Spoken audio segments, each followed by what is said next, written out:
Episode number 261 की starting होती है और चंगयान फोन देखे रानी से कहता है डैड। फिर वन भाई कहती है कॉल उठाओ, हो सकता है कि कुछ इम्पोर्टेंट बात हो। और फिर चंगयान फोन उठाता है और कहता है हेलो। और फिर सामने से उसके डैड कहते हैं वन भाई और डूडू को कल डिनर पर लेकर आओ। और फिर सीन शिफ्ट उत्तर में नेक्स्ट डे हु फैमिली का मेंशन दिखाया जाता है, जहाँ चंगयान वन भाई का हाथ पकड़ते हुए कह रहा होता है वन भाई क्या तुम्हें ऐसा नहीं लगता कि घर पर ही खाना खाना ज्यादा आनंददायी होता? आखिरकार हम यहाँ पर उनके साथ खाना खाने क्यों आए हैं भला? वन भाई कहती है ये पहली बार है जब उन्होंने हमें डिनर पर इनवाइट किया है, तो हमें आना ही चाहिए था। फिर चंगवेन कहता है हो सकता है कि ये सबके पीछे उनका और कोई प्लान हो। और फिर वन भाई चंगवेन का हाथ पकड़ती हुए कहती है ऐसा मत कहो, डूडू यहाँ पर है। अब जबकि हम यहाँ पर आ ही चुके हैं तो शांति से उनके साथ खाना खाने का प्रयास करो। फिर चंगवेन कहता है ठीक है, अगर वो कुछ ऐसा नहीं कहेंगे जो मैं सुनना नहीं चाहता तो मैं शांति रहूंगा। फिर डूडू कहता है ग्रैंडफा। फिर वो भागते हुए उसके ग्रैंडफा के पास जाता है और वहीं उसके ग्रैंडफा कह रहे होते हैं मेरे बच्चे, मैंने तुमको सच में बहुत ही ज्यादा मिस किया। फिर डूडू कहता है मैंने भी आपको बहुत ही ज्यादा मिस किया ग्रैंडफा। फिर चंगवन के डैड कहते हैं अंदर चलो, जल्दी ही खाना तैयार हो जाएगा। फिर वो अंदर जाते हुए कहते हैं डूडू तुम्हारे पसंद के बहुत सारे व्यंजन बने हुए हैं, तो तुम्हें ज्यादा खाना खाना होगा। ये बातें सुन डूडू खुश होते हुए कहता है बहुत ही बढ़िया, मेरे पसंद के व्यंजन, आपका शुक्रिया ग्रैंडफा। वहीं पीछे वन भाई हैरानी से कहती है चंगवन क्या उनका रवैया मेरे प्रति कुछ अलग है? चंगवन कहता है हाँ वो बहुत ही ज्यादा जिद्दी है, इसलिए उनका ये रवैया बहुत ही ज्यादा शक पैदा करता है। चलो वन भाई अंदर चलते हैं और देखते हैं कि आखिरकार वो हमसे चाहता क्या है। और फिर वन भाई कहती है चंगम्यान क्या तुम और ज्यादा पॉजिटिव हो सकते हो?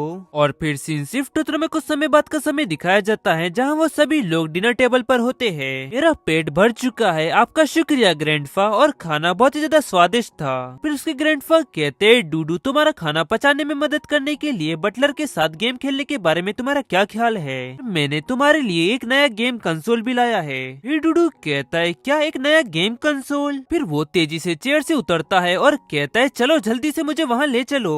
वो बटलर कहता है प्लीज यंग मास्टर मेरे पीछे आइए। और फिर डूडू कहता है मॉम डैड मैं गेम खेलने जा रहा हूँ। वन भाई कहती है हाँ ठीक है डूडू, मैं बाद में तुम्हारे पास आऊंगी। और फिर चंगम्यान उसके डैड से कहता है अब डूडू यहाँ पर नहीं है तो हमें बताए कि आप क्या कहना चाहते हैं, लेकिन बस आप लू के मामले में दखल मत देना। उसके डैड कहते हैं उसकी माँ ने मुझसे कहा था लेकिन मैंने मना कर दिया। फिर चंगम्यान कहता है ऐसा लगता है कि आप अभी भी सचेत हैं। उसकी बातें सुन उसके डैड गुस्सा होते हुए कहते हैं तुम्हें क्या लगता है कि मैं कौन हूँ? चाहे मेरी उम्र कितनी भी क्यों ना हो जाए, मैं एक हत्या के मामले में बिल्कुल भी दखल नहीं दूंगा। और चंगम्यान के डैड उससे कह रहे होते हैं उसने जो कुछ भी किया उससे मैं बहुत ही ज्यादा हैरान हुआ हूँ। उसने न केवल हत्यारों को काम पर लगाया बल्कि डूडू को नुकसान पहुंचाने की कोशिश भी की, उसने मुझे धोखा दिया है। चंगवन कहता है आप उससे निपटने के लिए अभी बहुत ही ज्यादा बूढ़े हैं, क्योंकि आपका ये उद्देश्य नहीं है तो आप हमारे साथ किस बारे में बात करना चाहते थे? फिर उसके डैड वन में की तरफ देखते हुए कहते हैं मैंने तुम लोगों को यहाँ पर इसलिए बुलाया है क्योंकि मैं तुम दोनों के बारे में बात करना चाहता था। फिर चंगवन गुस्से से कहता है मैं आपको चेतावनी देता हूँ कि अगर आपने ऐसा कहा कि वन में मुझे छोड़कर चली जाए। फिर डैड कहते हैं नहीं, मैं तुम दोनों को साथ में रहने की परमिशन देता हूँ। ये सुनते ही वो दोनों हैरान होते हुए कहते हैं क्या? फिर चंगवन कहता है आप तो इसके खिलाफ थे ना, तो अचानक आप इसके लिए सहमत क्यों हो गए? तुम जैसा एक जिद्दी व्यक्ति अचानक ऐसे कैसे बदल सकता है, वो भी बिना किसी शर्त के? फिर तभी वन भाई चंगवन से कहती है चंगम्यान ऐसा मत कहो।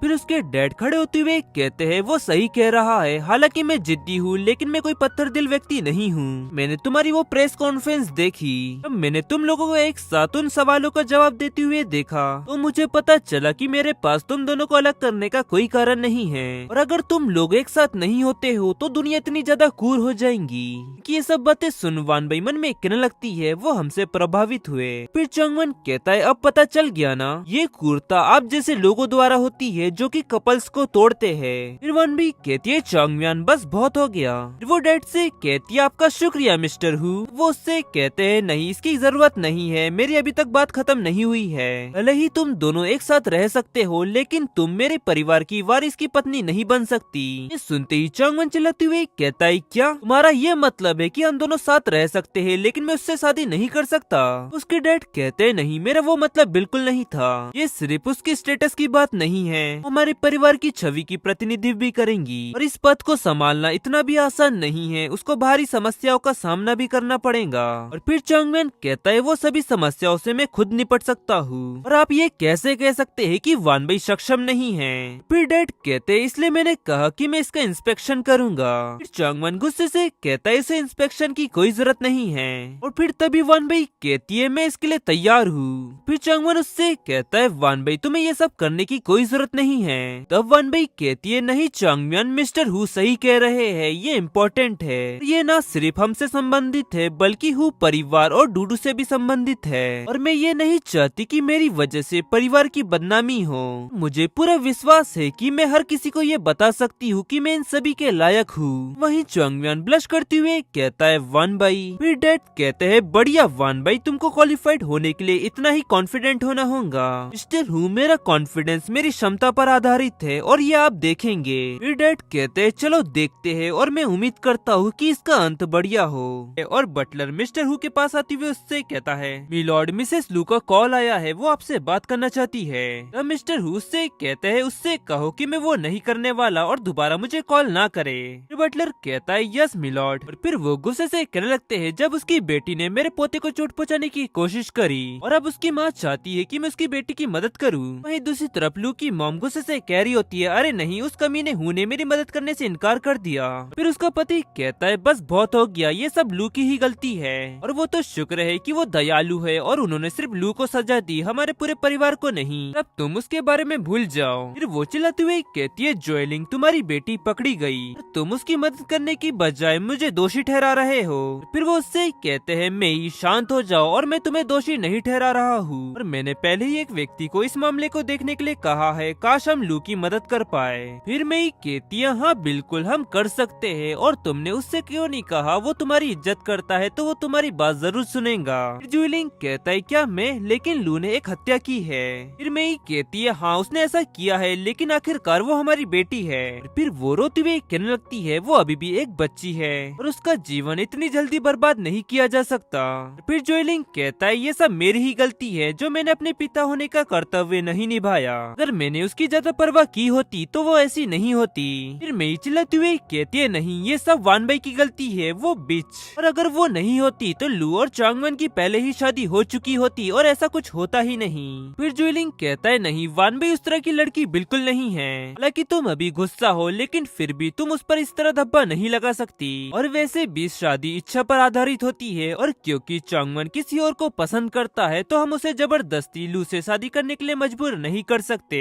उसकी ये सब बातें सुन में गुस्से से चिल्लाती हुई कहती है जुंगलिंग क्या तुम उसकी तरफ से हो, और वैसे भी जुइलिंग तुम उससे कभी नहीं मिले हो तो तुम ये बात कैसे कह सकते हो कि वो किस तरह की लड़की है। अब जुइलिंग कहता है मैं उससे मिल चुका हूँ, तब उसने मेरी मदद भी की थी इसलिए मुझे पता है कि वो कितनी ज्यादा अच्छी लड़की है। की बातें सुन में चौंकती हुई कहती है क्या तुम उससे पहले मिल चुके हो, और फिर वो मन में कहने लगती है वो दोनों एक दूसरे से आखिरकार कैसे मिले, क्या वो कुछ जानते हैं। फिर जुइलिंग कहता है मैं उससे 2 बार मिल चुका हूँ, एक बार एयरपोर्ट पर और दूसरी बार ग्रामीण इलाके में। फिर मैं कहती है तुम तो सिर्फ उससे 2 बार मिले हो तो तुम उस पर इतना भरोसा कैसे कर सकते हो।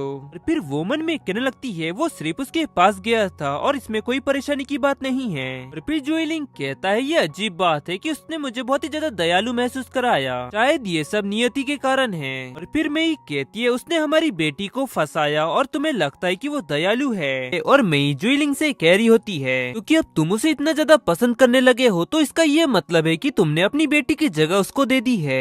फिर जुइलिंग कहता है नहीं नहीं मेरा वो मतलब बिल्कुल नहीं था और ये सब भूल जाओ ठीक है। और फिर मई वहाँ से जाते हुए कहती है नहीं तुम्हारा वही मतलब था, तुमको अपनी बेटी की नहीं बल्कि किसी और की परवाह है, और ठीक है अगर तुम अपनी बेटी को नहीं बचाना चाहते तो मैं ये खुद कर लूंगी। और वहीं पीछे जुइलिंग उसकी तरफ भागते हुए कहता है मई, और वहीं मई वहाँ से जाते हुए मन में कह रही होती है पान भाई मेरी बेटी के सारे दुखों का कारण तुम ही हो और तुम्हें मैं इतनी आसानी से नहीं छोड़ूंगी, और वैसे भी मैं तुम्हारी माँ से निपटी थी तो तुमसे तो निपट ही लूंगी। और फिर सीन शिफ्ट होता और वहीं दूसरी तरफ चांगवन के डैड कह रहे होते हैं और अब मैं ऊपर डूडू के पास जा रहा हूँ, और वहीं वान भाई हैरानी से कह रही होती है तो लू की मॉम मिसेस मेई है। तब चांगवन कहता है हाँ, और इसलिए वो लू की मदद करना चाहती है लेकिन लू को सजा मिलने से कोई नहीं बचा सकता। और फिर सीन शिफ्ट में चांगवन का विला दिखाया जाता है जहाँ चांगम्यान फोन चलाते हुए मन में कह रहा होता है आखिरकार वान भाई को मुझे किस तरह प्रपोज करना चाहिए, ऐसो से बड़ा एक बुके या एक कार नहीं, मुझे कुछ खास देना होगा।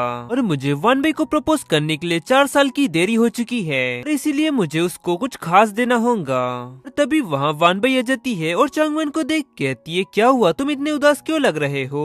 ये आवाज सुनते ही चांगवन थोड़ा चौंकता है और उससे कहता है, नहीं नहीं कुछ नहीं, वो क्या है ना कि ये बिजनेस की बातें है और क्या डूडू सो गया है। फिर वानबई उसके पास होती हुई कहती है, हाँ, और डूडू ने अपने ग्रैंडफा के साथ आज अच्छा समय बिताया और वो इतना ज्यादा खुश था कि वो मुझसे बातें ही कर रहा था और इसलिए मुझे उसे सुलाने में देर हो गई। और फिर चांगवन कहता है, हाँ, और ऐसा लगता है कि मेरे डैड के साथ तुम्हारा रिश्ता बेहतर हो चुका है। फिर वानबई कहती है, हाँ, मुझे इसकी बिल्कुल भी उम्मीद नहीं थी कि डैड मुझे अचानक स्वीकार कर लेंगे और सच कहूँ तो मुझे अभी भी ऐसा लग रहा है कि ये कोई सपना ही है। और फिर चांगवन कहता है, तुम इतनी ज्यादा अच्छी हो कि उनके पास तुम्हें स्वीकार न करने का कोई अधिकार ही नहीं है। और फिर थोड़ा गुस्से से कहता है, और अगर अभी भी उन्होंने तुम्हें स्वीकार नहीं किया तो ये अभी खत्म नहीं हुआ है। फिर वानबई कहती है, अपने डैड के बारे में ऐसा मत कहो चांगयान। और इसी के साथ वो डूडू के ग्रैंडफा भी है और हमारे परिवार के सदस्य है। और फिर चांगवन कहता है, वानबई आखिरकार तुम इतनी दयालु क्यों हो। मेरे डैड ने तुम्हारे और डूडू के 4 साल चुरा लिए और तुम्हें दूर भगाने की कोशिश भी करी और लेकिन तुम ही उन्हें दोष नहीं देती हो, बल्कि तुम तो उनके पक्ष में बोल रही हो। फिर वानबई कहती है, डैड ने जो कुछ भी किया है वो परिवार के खातिर ही किया है और मैं इस बात को समझती हूँ। और इससे भी ज्यादा इम्पोर्टेंट बात ये है कि वो डूडू से प्यार करते हैं और वो उसके प्रति बहुत ही ज्यादा दयालु है। और वानबई चांगयान से कह रही होती है, एक माँ के रूप में मैं चाहती हूँ कि मेरा बच्चा अच्छी तरह से जीवन जिए ताकि मैं संतुष्ट रहूं। और फिर चांगवन कहता है, वानबई तुम और डूडू मेरी दुनिया हो और चलो अब डूडू सो चुका है, हम भी जाकर सो जाते हैं। तब वानबई कहती है, हाँ चलो चलते हैं। फिर चांगवन कहता है, वानबई अगर तुम बुरा ना मानो तो। उसकी ये बातें सुन वानबई हैरानी से कहती है, क्या। और तभी चांगवन वानबई को अपनी गोद में उठा लेता है और फिर वानबई उसे ऐसा करता देख चिल्लाते हुए कहती है, मैं जाकर सोने के लिए कह रही हूँ, ये वो नहीं है जो तुम सोच रहे हो चांगयान। तब चांगयान कहता है, जब हमारा काम पूरा हो जाएगा तो तुम अच्छे से सो सकती हो और तुम्हें बेहतर नींद आएगी। फिर वानबई कहती है, नहीं चांगयान, तुम हमेशा पूरी रात ऐसा ही करते रहते हो और आज हम ऐसा नहीं कर सकते। कल मुझे यांगफिंग को लेने के लिए हॉस्पिटल जाना है, इस कारण मुझे जल्दी उठना होगा। और फिर चांगवन कहता है, क्या मैं उसके जितना इम्पोर्टेंट नहीं हूँ तुम्हारे लिए। फिर वानबई कहती है, नहीं नहीं चांगयान, तुम मेरे लिए ज्यादा इम्पोर्टेंट हो, लेकिन मैंने उससे वादा किया है। फिर चांगवन कहता है, तो क्या हम सिर्फ एक साथ सो सकते हैं, मैं तुमसे वादा करता हूँ कि मैं अपने हाथ पैर बिल्कुल नहीं हिलाऊंगा। फिर वानबई कहती है, क्या सच में। तब चांगवन कहता है, हाँ बिल्कुल, मैं अपनी बातों का पक्का हूँ। और फिर वो दोनों बेडरूम में चले जाते हैं और फिर वानबई चिल्लाते हुए कहती है, चांगयान तुम झूठे हो। तब चांगवन कहता है, मैंने तुमसे कहा था ना कि मैं अपने हाथ पैर से कुछ नहीं करूंगा, लेकिन किसी और चीज से तो कर सकता हूँ। और फिर सीन शिफ्ट उत्तर में नेक्स्ट दिखाया जाता है, जहाँ वानबई कार से बाहर निकलते हुए कह रही होती है, मेरी कमर में दर्द हो रहा है। चांगयान कमीने, पूरी रात भर तुमने वो सब किया और मुझे अच्छी तरह से नींद नहीं आई और अब मुझे बहुत ज्यादा देर हो चुकी है। वो सच में बहुत ही बड़ा झूठा है और वो दोबारा मुझे बेवकूफ नहीं बना सकता।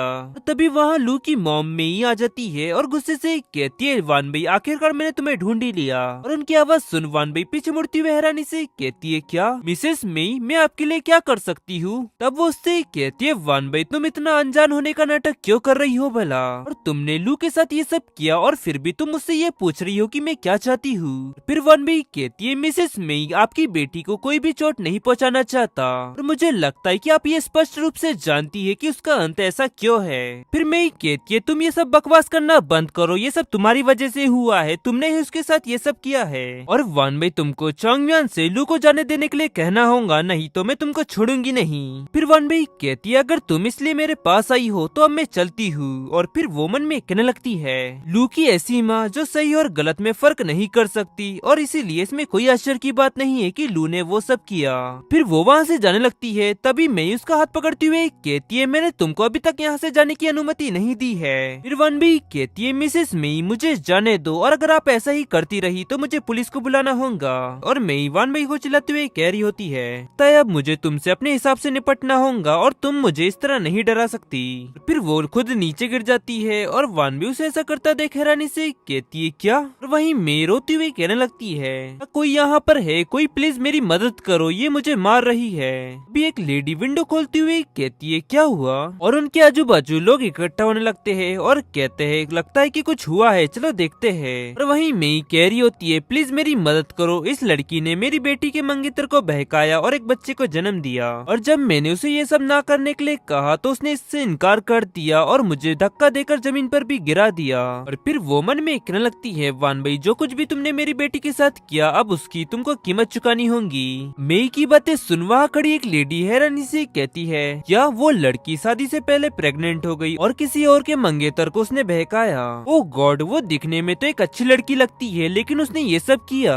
फिर दूसरी लेडी कहती है, मैंने ऐसी बहुत सी लड़कियों को देखा है जो कि अपने खूबसूरत होने का फायदा उठाकर दूसरे व्यक्तियों को लुभाती है। सच में वो कितनी ज्यादा बेशरम है। और फिर सभी लोग वान भाई पर उंगली उठाते हुए कहने लगते हैं, पीड़ित की माँ ने जब इसे मना किया ये सब करने के लिए उसने इस मैडम को धक्का दे दिया। अगर वो मेरी बेटी होती तो मैं इस लड़की की टांग तोड़ देती। और उन सब की बातें सुन वान भाई मन में कहने लगती है, ये ठीक वैसा ही है जैसे लू ने उस समय मेरे साथ किया था। माँ और बेटी बिल्कुल एक जैसी है। और वहीं एक लेडी मेई के पास आकर उससे कहती है, मैडम आप चिंता ना करें, हम आपकी मदद करेंगे। और फिर वो वान भाई से कहती है, तो कि ये सच है जो कि ये मैडम कह रही है। वान भाई कहती है, नहीं ये बिल्कुल भी सच नहीं है। और फिर मेई चिल्लाती हुई कहती है, तुम अभी भी झूठ बोल रही हो और क्या तुम में ये कहने की हिम्मत है कि तुम शादी से पहले प्रेग्नेंट नहीं हुई। अब वान भाई कहती है, हाँ शादी से पहले प्रेग्नेंट वाली बात ये सच है लेकिन। और तभी मेई उसकी बात काटते हुए चिल्लाते हुए कहती है, तुम लोगों ने सुना ना, उसने इस बात को स्वीकार कर लिया है। इसके अलावा उसने मेरी बेटी के खिलाफ चाल चली और मेरी बेटी को जेल में डलवा दिया।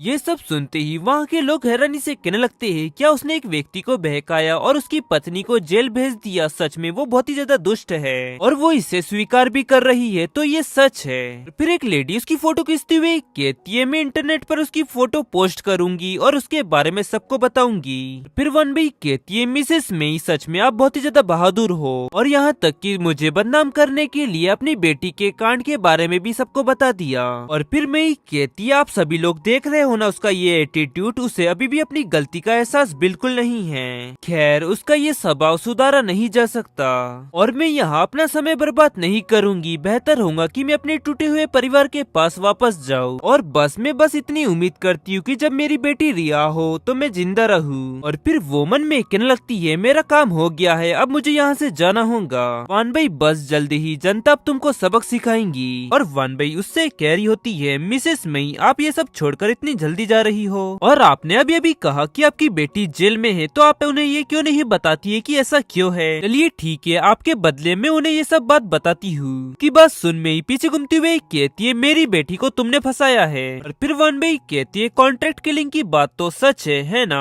ये सुनते ही वहाँ खड़े लोग हैरानी से कहने लगते हैं, क्या कॉन्ट्रैक्ट किलिंग। और फिर मई उन सभी से कहती है, ये झूठ बोल रही है, मेरी बेटी मजबूर थी। अगर वान भाई ने उसके मंगेतर को आकर्षित नहीं किया होता तो वह ऐसा कभी करती ही नहीं। और वही भीड़ में खड़ा एक लड़का हैरानी से कहता है, वान भाई ये नाम तो जाना पहचाना सा लग रहा है। अरे हाँ मुझे याद आ गया। फिर एक लेडी कहती है, क्या हुआ, क्या तुम वान भाई को जानते हो। तब वो लड़का कहता है, कुछ दिन पहले हु ग्रुप की प्रेस कॉन्फ्रेंस में मिस्टर चंगवेन ने इस बात की घोषणा की थी कि वान भाई उसकी पत्नी होंगी। वहाँ पर एक पागल लड़की ने वान भाई को मारने की कोशिश भी करी लेकिन जल्दी ही गार्डों ने उस पर कंट्रोल पा लिया। फिर दूसरा व्यक्ति कहता है, हाँ मुझे याद है, और चंगवेन का और उसका एक बेटा भी है और उस पागल लड़की का नाम लू था, तो क्या वो इस महिला की बेटी है। और फिर सभी लोग कहने लगते हैं, हाँ हाँ तुम सही कह रहे हो, मिस्टर चंगवेन और वान भाई एक दूसरे से प्यार करते हैं और उनका एक बेटा भी है और ये माँ बेटी उन्हें अलग करना चाहती है।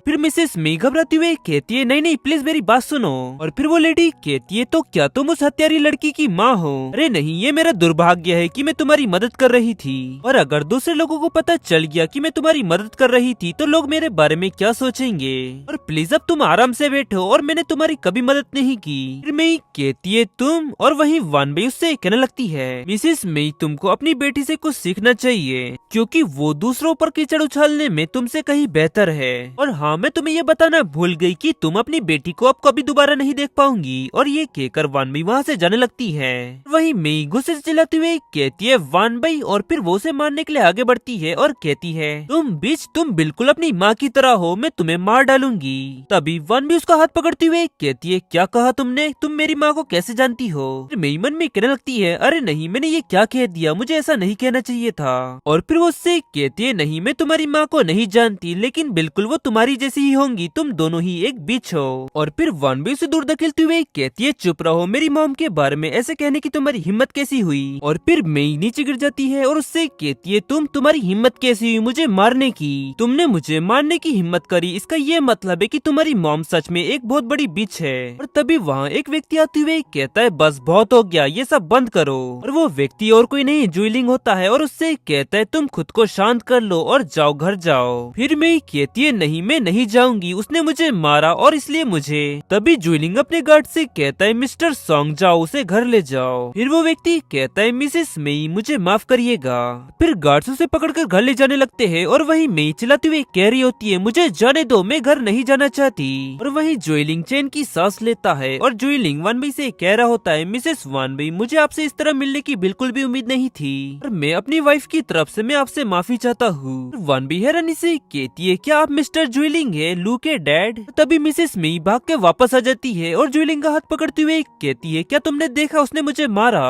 वो कहता है हाँ मैंने देखा। और फिर मई कहती है तो फिर तुम उसे सजा दो। तभी जुइलिंग उसे थप्पड़ मारते हुए कहता है चुप हो जाओ। फिर मई हैरानी से कहती है जुइलिंग तुम मुझे नहीं उसको मारो। और फिर जुइलिंग कहता है मुझे जिसे मारना चाहिए वो तुम हो ना कि वानबी, और तुम सच में बहुत ही ज्यादा बेशरम हो। और फिर मई कहती है क्या मैं बेशरम हूँ? वो मुझसे टकराई और तुम मेरी मदद करने के बजाय मुझे उल्टा मार रहे हो। और फिर जुइलिंग गुस्से से कहता है मैंने यहाँ पर सब कुछ देखा और तुम मेरी पत्नी होने के नाते तुमने बिल्कुल भी उसके साथ अच्छा बर्ताव नहीं किया। और वहीं वानबी हैरानी से मन में कहने लगती है जैसे कि चोंगवन ने जुइलिंग के बारे में कहा था कि वो बिल्कुल एक धर्मी है, लेकिन आखिरकार वो मई के साथ क्यों है? और वहीं मई जुइलिंग से कह रही होती है मैंने ये सब हमारी बेटी के लिए किया। अब जुइलिंग उससे कहता है मैंने तुमसे इस बारे में पहले भी कह चुका हूँ कि वानबी का इससे कोई लेना देना नहीं है, लेकिन तुमने मेरी बातों को नजरअंदाज कर दिया और तुम यहाँ मिस वानबी के पास आ गई। फिर वानबी कहती है मिस्टर जुइलिंग कोई बड़ी बात नहीं है, मैं ठीक हूँ, हम दोनों के बीच में जो कुछ भी हुआ उसके लिए मैं माफी चाहती हूँ। फिर जुइलिंग कहता है तुम पीड़ित हो इसलिए तुमको इसकी माफी मांगने की कोई जरूरत नहीं है, वो इसकी हकदार है।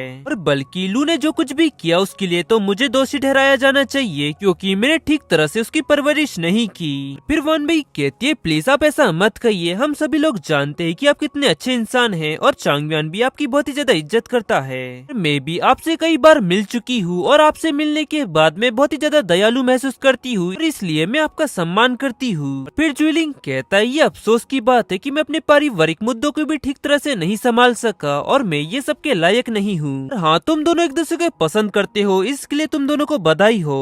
और फिर वानबी कहती है आपका शुक्रिया मिस्टर जुइलिंग। मिस वानबी ये एक बुजुर्ग की सलाह है क्योंकि आप एक दूसरे को पसंद करते हैं तो इसीलिए प्लीज आप उसे जाने मत दीजिए, चाहे आप दोनों को कितनी भी कठिनाइयों का सामना क्यों न करना पड़े आप उसे जाने मत देना। और फिर वानबी कहती है मिसेस जुइलिंग क्या आप अपने पहले प्यार के बारे में बात कर रहे हो? जुइलिंग कहता है हाँ अगर मैंने पहले उसे ढूंढ लिया होता तो अभी के मुकाबले सब कुछ अलग होता। और फिर वानबी मन में कहने लगती है ऐसा लगता है कि वो उन्हें बहुत ही ज्यादा पसंद करते हैं और मैं ये बात जानती हूँ मिस्टर जुइलिंग कि मैं उन जैसी दिखती हूँ, आपके पहले प्यार जैसी। और फिर जुइलिंग कहता है खैर मैं एक बूढ़ा आदमी हूँ जिसे पुरानी बातें का जिक्र करना पसंद है। और मिसेस वानबी ऐसा लगता है कि आप यहाँ कुछ अपने काम से आई है तो इसलिए मुझे आपको और परेशान नहीं करना चाहिए और आप चिंता ना करें, मैं मई को आपसे दूर रखूंगा।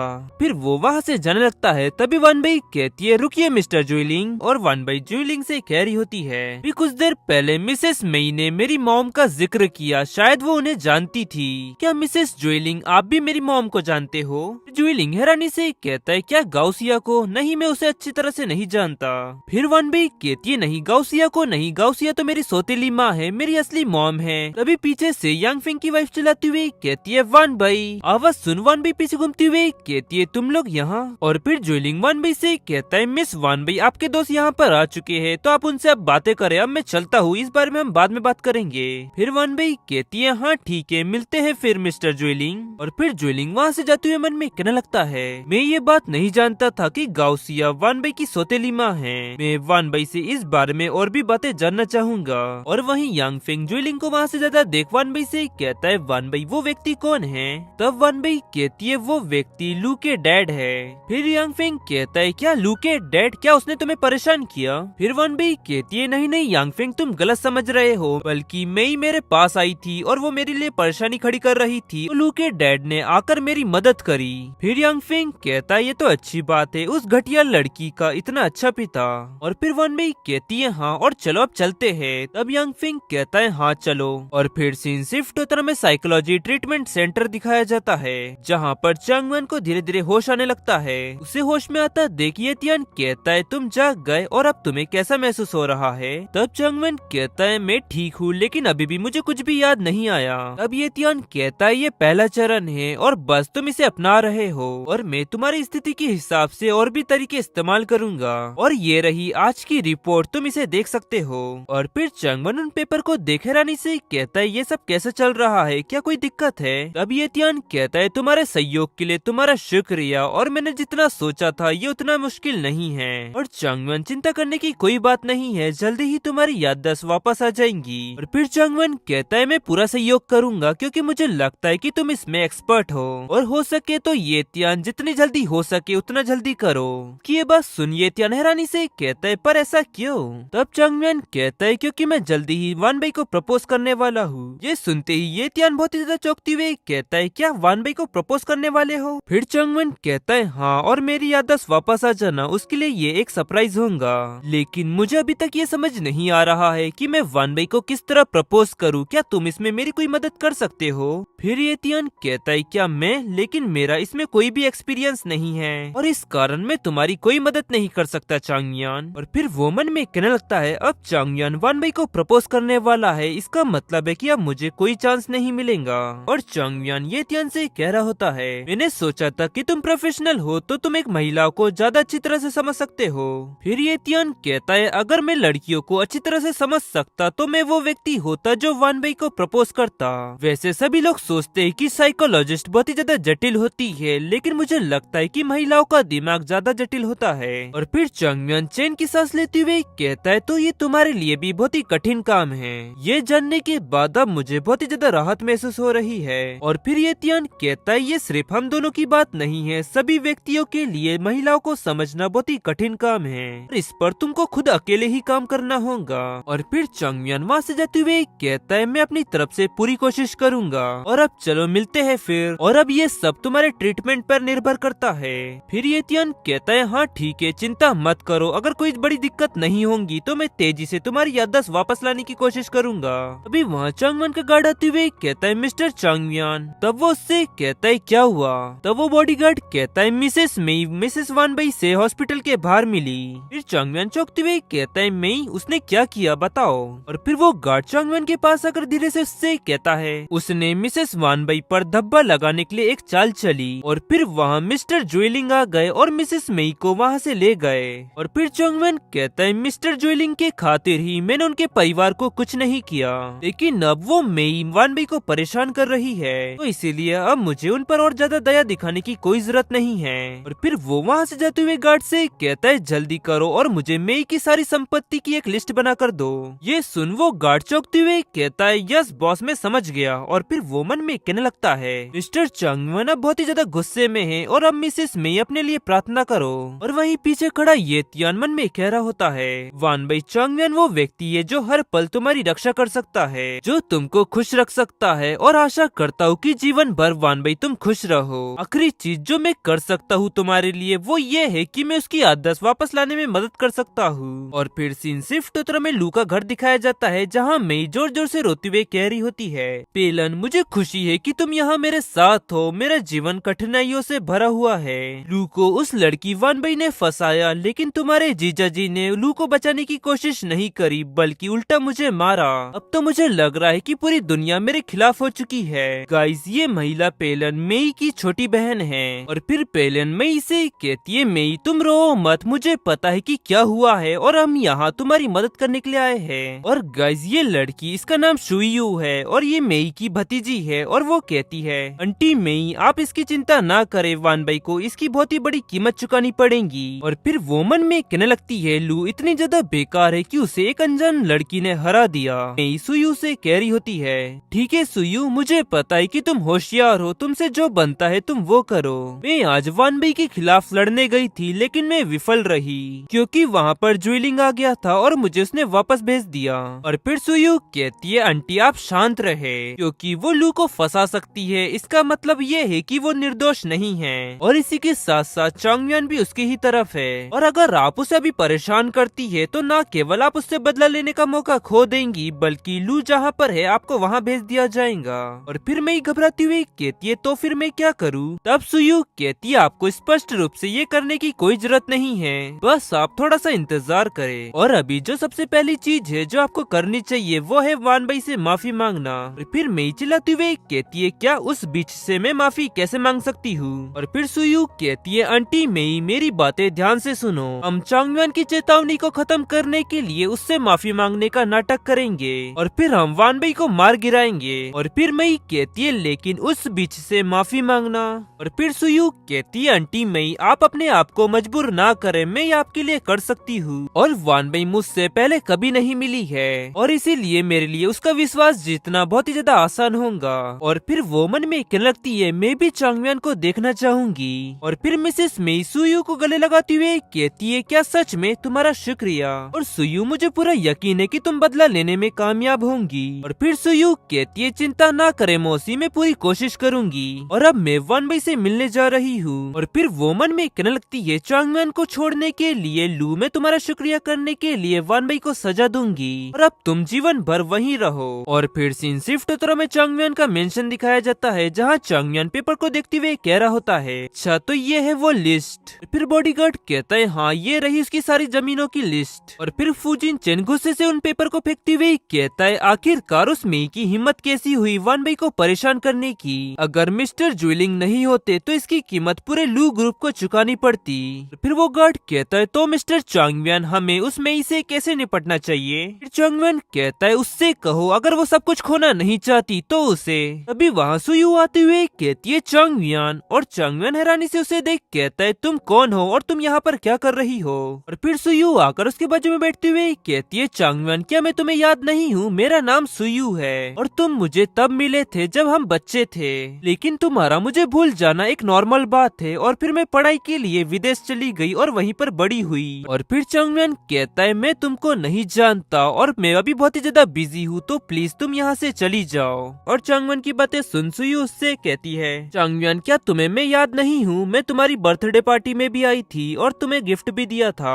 फिर चोंगयन आगे बढ़ते हुए कहता है प्लीज यहाँ से चली जाओ। और फिर सुयू कहती है चोंगयन रुक जाओ, मैं यहाँ पर इसलिए आई हूँ क्योंकि मुझे वानबई के बारे में तुमसे बात करनी है। और फिर वो मन में कहने लगती है अरे नहीं चोंगयन मुझे भूल चुका है तो अब मुझे और कुछ सोचना होगा। उसकी बात सुन चोंगयन पीछे घूमते हुए कहता है क्या वानबई के बारे में? कहो तुम्हें क्या कहना है? और फिर सुयू कहती है चोंगयन वो मैं। और फिर वो उससे कहने लगती है। उसकी बातें सुन चोंगयन कहता है मिस सुयू क्योंकि मैं आपको नहीं जानता इसलिए अपने शब्दों पर ध्यान दे। और फिर सुयू कहती है हाँ चोंगयन मैं यहाँ पर लू और आंटी मेई की तरफ से तुमसे और वानबई से माफी मांगने आई हूँ। और फिर चोंगयन कहता है मेई और लू की तरफ से? लेकिन तुम हो कौन और आखिरकार तुम उनकी तरफ से माफी क्यों मांग रही हो? तब सुयू कहती है मिसेस मेई मेरी मौसी है और लू मेरी चचेरी बहन और मैंने सुना है कि लू ने क्या किया और मुझे पता है कि वो इसकी हकदार नहीं है और मुझे इसकी बिल्कुल भी उम्मीद नहीं थी कि आंटी मेई वानबई को परेशान करेंगी, इसलिए मैं उन दोनों की तरफ से तुमसे माफी मांगने आई हूँ। और फिर चोंगयन कहता है अगर उनको इतना ही पछतावा है तो वो खुद यहाँ पर क्यों नहीं आई? फिर सुयू कहती है हाँ वो बहुत ही ज्यादा जिद्दी है लेकिन चिंता मत करो मैं उन्हें मना लूंगी। और फिर चोंगयन टेबल पर पेपर रखते हुए कहता है अच्छा तो तुम उन्हें मनाना चाहती हो तो ठीक है, ये पेपर लो और जाकर उन्हें दिखाओ, वो जिसे देखकर पक्का इन्फ्लुएंस होंगी। और सुयू उन पेपर्स को देख कांपते हुए मन में कहने लगती है अरे नहीं ये तो आंटी मेई की प्रॉपर्टीज है और चोंगयन उनसे उनकी सारी प्रॉपर्टीज छीनना चाहता है। अरे नहीं इसमें से तो मेरी भी कुछ प्रॉपर्टीज है, ऐसा लगता है कि अब मुझे वानबई के खिलाफ प्लान बी का इस्तेमाल करना होगा।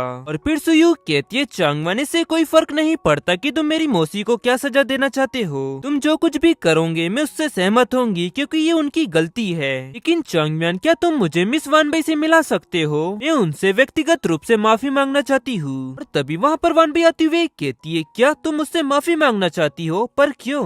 की बातें सुन सुयू पीछे घूमते हुए कहती है क्या तुम मिस वानबई हो? मेरा नाम सुयू है और मैं यहाँ पर मिस मेई और लू की तरफ से तुमसे माफी मांगने आई हूँ। फिर वानबई हैरानी से कहती है क्या उन दोनों की तरफ से मुझसे माफी मांगने आई हो? लेकिन लू को वो मिल चुका है जिसकी वो हकदार थी और इसके अलावा मिसेस मेई की तरफ से मिस्टर ज्वेलिंग ने मुझसे माफी मांग चुके हैं। जो बीत चुका है उसकी बातें छोड़ो और अब मैं इसके बारे में और बातें नहीं करना चाहती। और फिर सुयू वो पेपर दिखाते हुए कहती है, मिस वानबई सच में आप कितनी ज्यादा दयालु हो, और अब तो मैं उन दोनों की वजह से बहुत ही ज्यादा शर्मिंदा हूँ, और अब मुझे लगता है कि चांगम्यान ने सही फैसला लिया है। अब आंटी मई अपनी सारी संपत्ति खो देंगी तभी उनको सही सबक मिलेगा। ये सुनते ही वानबई उसके हाथ से वो पेपर छीनते हुए कहती है, क्या उनकी संपत्ति? और वानबई को वो पेपर लेता देख चांगम्यान कहता है, वानबई तुमको इसकी परवाह करने की कोई जरूरत नहीं है। और वहीं वानबई उन पेपर्स को देख चौंकते हुए कहती है, चांगम्यान तुम उनसे उनकी सारी संपत्ति छीन लेना चाहते हो? तब चांगम्यान कहता है, वो इसी के लायक है क्योंकि उसने सबके सामने तुमको बदनाम किया। और फिर वानबई कहती है, उसकी बेटी जेल में है और मिस्टर ज्वेलिंग ने पहले ही उसके बदले मुझसे माफी मांग ली है, तो इसे रहने दो, और वैसे भी ये सब पुरानी बातें हैं, ठीक है। और फिर चांगम्यान वानबई को गले लगाते हुए कहता है, ठीक है वानबई, जैसा तुम कहोगी मैं वैसा ही करूंगा। और वहीं पीछे खड़ी सुयू उन दोनों को देख मन में कहने लगती है, मुझे नहीं पता था कि ये लड़की इतनी ज्यादा दयालु होंगी, और ऐसी बेवकूफ लड़की से लू हार गई और जेल में चली गई। और फिर वानबई चांगम्यान से दूर होते हुए कहती है, रुक जाओ चांगम्यान, यहाँ पर मेहमान आए हुए हैं। और फिर सुयू वानबई से कहती है, मिस वानबई मिस्टर चांगम्यान आपकी बहुत ही ज्यादा देखभाल करते हैं, कांग्रेचुलेशन। फिर वो मन में कहने लगती है, चांगम्यान मेरा हो जाएगा, और वानबई तुम्हारा ये खुशियों भरा जीवन जल्दी ही खत्म होने वाला है। और फिर वानबई कहती है, तुम्हारा शुक्रिया सुयू, और अब चांगम्यान उनकी प्रॉपर्टी के साथ कुछ नहीं करेगा, और मिसेस मई के पास जाकर उनसे कहना कि अब उनको इस बारे में चिंता करने की कोई जरूरत नहीं, और अब ये मामला यहीं खत्म होता है। फिर सुयू कहती है, ठीक है, मैं उन्हें जाकर ये बात बता दूंगी और वो दोबारा तुम्हें परेशान नहीं करेंगी। और मिस वानबई आप सच में बहुत ही ज्यादा दयालु है और हम दोनों एक जैसे ही है, तो क्या आप मेरी दोस्त बनना चाहोगी? उसकी ये बात सुन वानबई हैरानी से कहती है, क्या दोस्त? और वहीं चांगम्यान उसकी ये सब बातें सुन मन में कहने लगता है, आखिर सुयू करना क्या चाहती है? और वहीं सुयू वानबई से कह रही होती है, ठीक है मिस वानबई, अगर आप मेरी दोस्त नहीं बनना चाहती है तो कोई बात नहीं, मैं समझ सकती हूँ, क्योंकि मिसेस मई और लू ने जो कुछ भी आपके साथ किया और मैं उनकी रिश्तेदार हूँ, तो मुझसे दूर रहना एक नॉर्मल बात है। और फिर वानबई कहती है, चिंता मत करो सुयू, उन्हें जो कुछ भी किया उससे तुम्हारा कुछ लेना देना नहीं है। और फिर वो मन में कहने लगती है, सुयू एक अच्छी लड़की दिख रही है, लेकिन मुझे ऐसा क्यों लग रहा है कि वो नाटक कर रही है। वानबई की बातें सुन सुयू कहती है, तो क्या तुम्हारा मतलब है कि मैं तुम्हारी दोस्त बन सकती हूँ? अच्छा, तो मैं तुम्हें अपनी सिस्टर कहूंगी। तब वानबई कहती है, नहीं नहीं, तुम सिर्फ मुझे वानबई कहकर बुलाओ। फिर सुयू कहती है, वानबई तुमसे मिलकर बहुत ही अच्छा लगा। और फिर चांगम्यान कहता है, अब बहुत ज्यादा देर हो चुकी है और अब हमारे सोने का समय हो रहा है, इसलिए अब तुमको यहाँ से जाना चाहिए। फिर सुयू कहती है, ओ इतना ज्यादा टाइम हो चुका है, अब मुझे चलना चाहिए। और फिर सुयू कहती है, वानबई अब जब हमारी दोस्ती हो ही गई है तो इसे सेलिब्रेट करने के लिए हमें कहीं बाहर जाना चाहिए अगली बार। फिर वानबई कहती है, हाँ ठीक है, मिलते हैं फिर। और फिर सुयू मन में कहने लगती है, मुझे उम्मीद नहीं थी कि इतनी आसानी से मैं उसका भरोसा जीत लूंगी। और सच में लू तुम कितनी ज्यादा बेवकूफ हो जो तुम इतनी बेवकूफ लड़की से निपट नहीं सकी।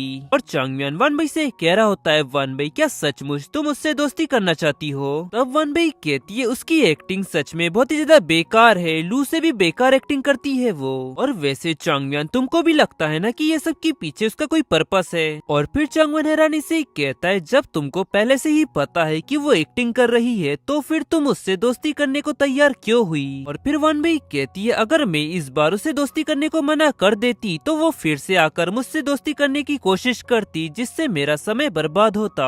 और चांगम्यान तुम चिंता मत करो, भले ही वो मेरे खिलाफ चाल चले लेकिन मैं उसे सफल नहीं होने दूंगी। फिर चांगम्यान कहता है, सच में वानबई तुम बहुत ही ज्यादा होशियार हो और जब तुम इतनी ज्यादा चौकन्ना हो तो मुझे चिंता करने की कोई जरूरत नहीं है। और अब चलो वानबई, सोने का समय हो चुका है। और फिर सीन शिफ्ट उत्तर में लू का घर दिखाया जाता है, जहाँ पेलन मई से कह रही होती है, मई ज्वेलिंग के वापस आने पर तुम उससे माफी मांग लेना, क्योंकि वानबई के साथ चांगम्यान है और वो उसे सपोर्ट कर रहा है, इसीलिए उसके खिलाफ लड़ने के लिए तुमको ज्वेलिंग का साथ चाहिए। फिर मई कहती है, हाँ मुझे पता है, और उसके वापस आते ही मैं उससे माफी मांग लूंगी। और फिर तभी वहाँ पर ज्वेलिंग आ जाता है और उसे एंटर होता देख मई उसके पास जाती है और कहती है, ज्वेलिंग तुम घर वापस आ गए। और वहीं पीछे पेलन भी कहती है, ज्वेलिंग तुम कैसे हो? और ज्वेलिंग पेलन को वहाँ देख हैरानी से कहता है, पेलन तुम्हारा स्वागत है, और अब मैं ऊपर अपने रूम में जा रहा हूँ, तुम दोनों अपनी आपस में बातें जारी रखो। और फिर तभी पेलन धीरे से कहती है, मई। और मई ज्वेलिंग के पीछे जाते हुए कहती है, ज्वेलिंग एक मिनट रुको, मुझे तुमसे बात करनी है। तब ज्वेलिंग हैरानी से कहता है, क्या बात करनी है, लेकिन किस बारे में। फिर मेई कहती है ज्वेलिंग पेलन से बात करने के बाद अब मुझे एहसास हो रहा है कि मैं गलत थी और मुझे वान बेई के लिए परेशानी खड़ी नहीं करनी चाहिए थी। उसकी ये बातें सुन ज्वेलिंग कहता है क्या सच में? तब मेई कहती है हाँ, मैं बहुत ही ज्यादा दुखी थी क्योंकि लू को जेल में डाल दिया था और इसलिए मैंने गुस्से में आकर वान बेई के साथ ये सब किया। और मैं ये बात भी जानती हूँ कि ये सब जो कुछ भी हुआ उसमें वान बेई की कोई गलती नहीं थी और लू ने जो कुछ भी किया है उसका उसको भुगतान करना ही होगा और ये सब मेरी ही गलती है जो मैंने ठीक से उसकी परवरिश नहीं करी। उसकी ये सब बातें सुन ज्वेलिंग उससे कहता है ठीक है मेई, खुद को दोष देना बंद करो और लू के साथ जो कुछ भी हुआ उससे मुझे भी बहुत ही ज्यादा दुख पहुंचा है और मेई तुम किसी भी निर्दोष पर्सन को इस तरह दोषी नहीं ठहरा सकती। फिर मेई कहती है चिंता मत करो ज्वेलिंग, मैं फिर से दोबारा ऐसी गलती नहीं करूंगी। और फिर वो गुस्से से मन में कहने लगती है सच में ये मेरी ही लापरवाही है, तो उस बीच ने मेरी बेटी के साथ किया उसका बदला लेने के लिए मैंने प्रॉपर प्लानिंग नहीं की। और फिर ज्वेलिंग कहता है अब जबकि वान बेई की बात हो ही रही है तो क्या तुम उसकी मॉम को जानती हो? और ज्वेलिंग में इसे कह रहा होता है अब जबकि वान बेई की बात हो ही रही है तो क्या तुम उसकी मॉम को जानती हो? तब मेई कहती है नहीं, मैं उसकी जैविक माँ को कैसे जान सकती हूँ। और फिर वो मन में कहने लगती है अरे नहीं, ज्वेलिंग ने मुझसे वान बेई की मॉम के बारे में क्यों पूछा, क्या उसे उस बारे में कुछ पता चल गया है? और फिर ज्वेलिंग कहता है तुम्हें इस बारे में कैसे पता चला मेई कि मैं उसकी जैविक माँ के बारे में तुमसे पूछ रहा हूँ? और फिर मेई कहती है तो फिर क्या हो सकता है, तो क्या उसकी 2 माँ हैं? और आखिरकार ज्वेलिंग तुम पूछना क्या चाहते हो? फिर ज्वेलिंग कहता है नहीं कुछ नहीं, मिस वान बेई ने मुझको बताया कि जब तुम उनसे लड़ रही थी तो तुमने उनसे जैविक माँ के बारे में जिक्र किया था। फिर मेई कहती है क्या मैंने, हो सकता है कि मैंने गुस्से में आकर अनाप शनाप बक दिया हो और मिस वान बेई को गलतफहमी हो गई हो और मैं सच में मिस वान बेई की मॉम को नहीं जानती। और फिर वो मन में कहने लगती है मुझे इसकी बिल्कुल भी उम्मीद नहीं थी कि वान बेई ज्वेलिंग को इस बारे में बताएंगी और वैसे भी ज्वेलिंग को मैं इस बारे में पता नहीं चलने दे सकती कि वान बेई उस महिला की बेटी है। और फिर ज्वेलिंग वहाँ से जाते हुए कहता है तो फिर ठीक है, मैं ऊपर अपने रूम में जा रहा हूँ। और फिर वो मन में कहने लगता है अरे नहीं, मैं सच के बहुत ही ज्यादा करीब था और ये बात तो पक्का है कि वो मुझसे झूठ बोल रही है, लेकिन आखिरकार वो ऐसा क्यों कर रही है और आखिरकार मिस वान बेई की जैविक माँ से उसका क्या लेना देना है। और वहीं नीचे पेलन मेई से कह रही होती है मेई, मुझे तो विश्वास नहीं हो रहा है कि तुमने वान बेई के सामने उस महिला का जिक्र किया और क्या तुम सामने से मुसीबत को न्योता देना चाहती हो? फिर मेई कहती है सच में ये सब मेरी ही गलती है और मैं उस समय इतनी ज्यादा गुस्से में थी कि मैं उसकी माँ को कोसने लगी और मुझे इसकी उम्मीद नहीं थी कि वान बेई ज्वेलिंग को इस सब के बारे में बता देंगी। और ये तो अच्छा हुआ कि ज्वेलिंग को मैंने किसी तरह संभाल लिया और उसे मुझ पर कोई शक नहीं हुआ।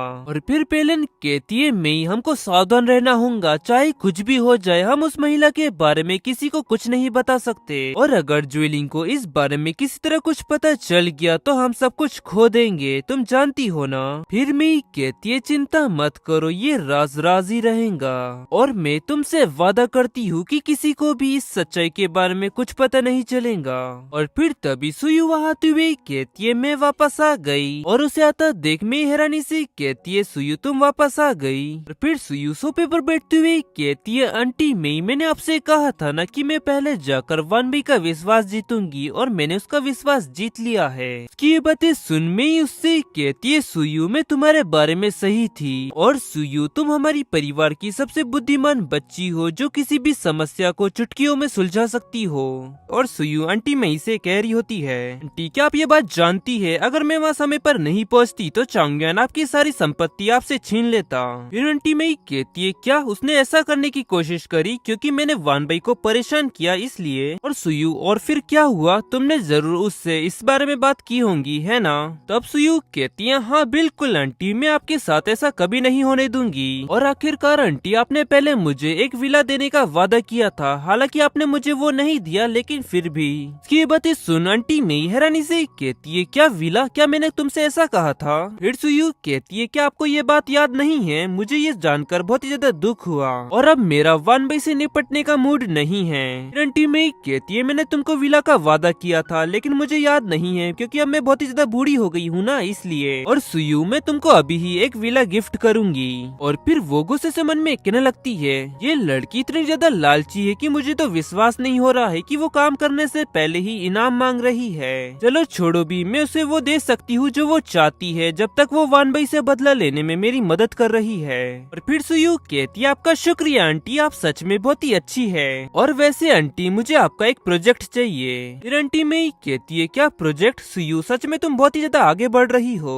अब सुयू कहती है आंटी आप मुझे गलत समझ रही है, मैं खुद के लिए वो प्रोजेक्ट नहीं चाहती, मैं ये प्रोजेक्ट तो चांगमियान को देना चाहती हूँ। ये सुन आंटी मई हैरानी से कहती है क्या चांगमियान को। फिर सुयू कहती है हाँ, हालांकि मैंने वानबई का विश्वास तो जीत लिया है, लेकिन मुझे लगता है कि चांगमियान को अभी भी मुझ पर शक है, इसीलिए ये प्रोजेक्ट जाकर मैं उसको दूंगी ताकि उसका शक कम हो सके। और फिर आंटी मई कहती है क्या ये जरूरी है, क्या तुम ये बात जानती हो कि एक प्रोजेक्ट से जो पैसे मिलते हैं उससे कई सारी प्रॉपर्टीज खरीदी जा सकती है। और फिर पेलन कहती है मैं तुम बिना अंडे तोड़े ऑमलेट नहीं बना सकती, और क्या तुम ये भूल चुकी हो कि उन्होंने लू के साथ क्या किया, और लू अभी भी जेल में है, तो क्या तुम उन लोगों से बदला नहीं लेना चाहती। फिर मई कहती है ठीक है सुयू, मैं तुमको प्रोजेक्ट दूंगी, और तुम ये जानती हो ना कि प्रोजेक्ट मेरे लिए क्या मायने रखता है, और तुमको समय रहते हुए इसे खत्म करना होगा। तब सुयू कहती है चिंता मत करिए आंटी, मैं अपनी तरफ से पूरी कोशिश करूंगी। और फिर वो मन में कहने लगती है आंटी आराम से, आप चिंता मत करिए, ये तो अभी शुरुआत है, धीरे धीरे मैं आपकी सारी प्रॉपर्टीज खुद के नाम कर लूंगी, और फिर वो प्रॉपर्टीज मेरी होंगी और चांगमियान भी मेरा होगा।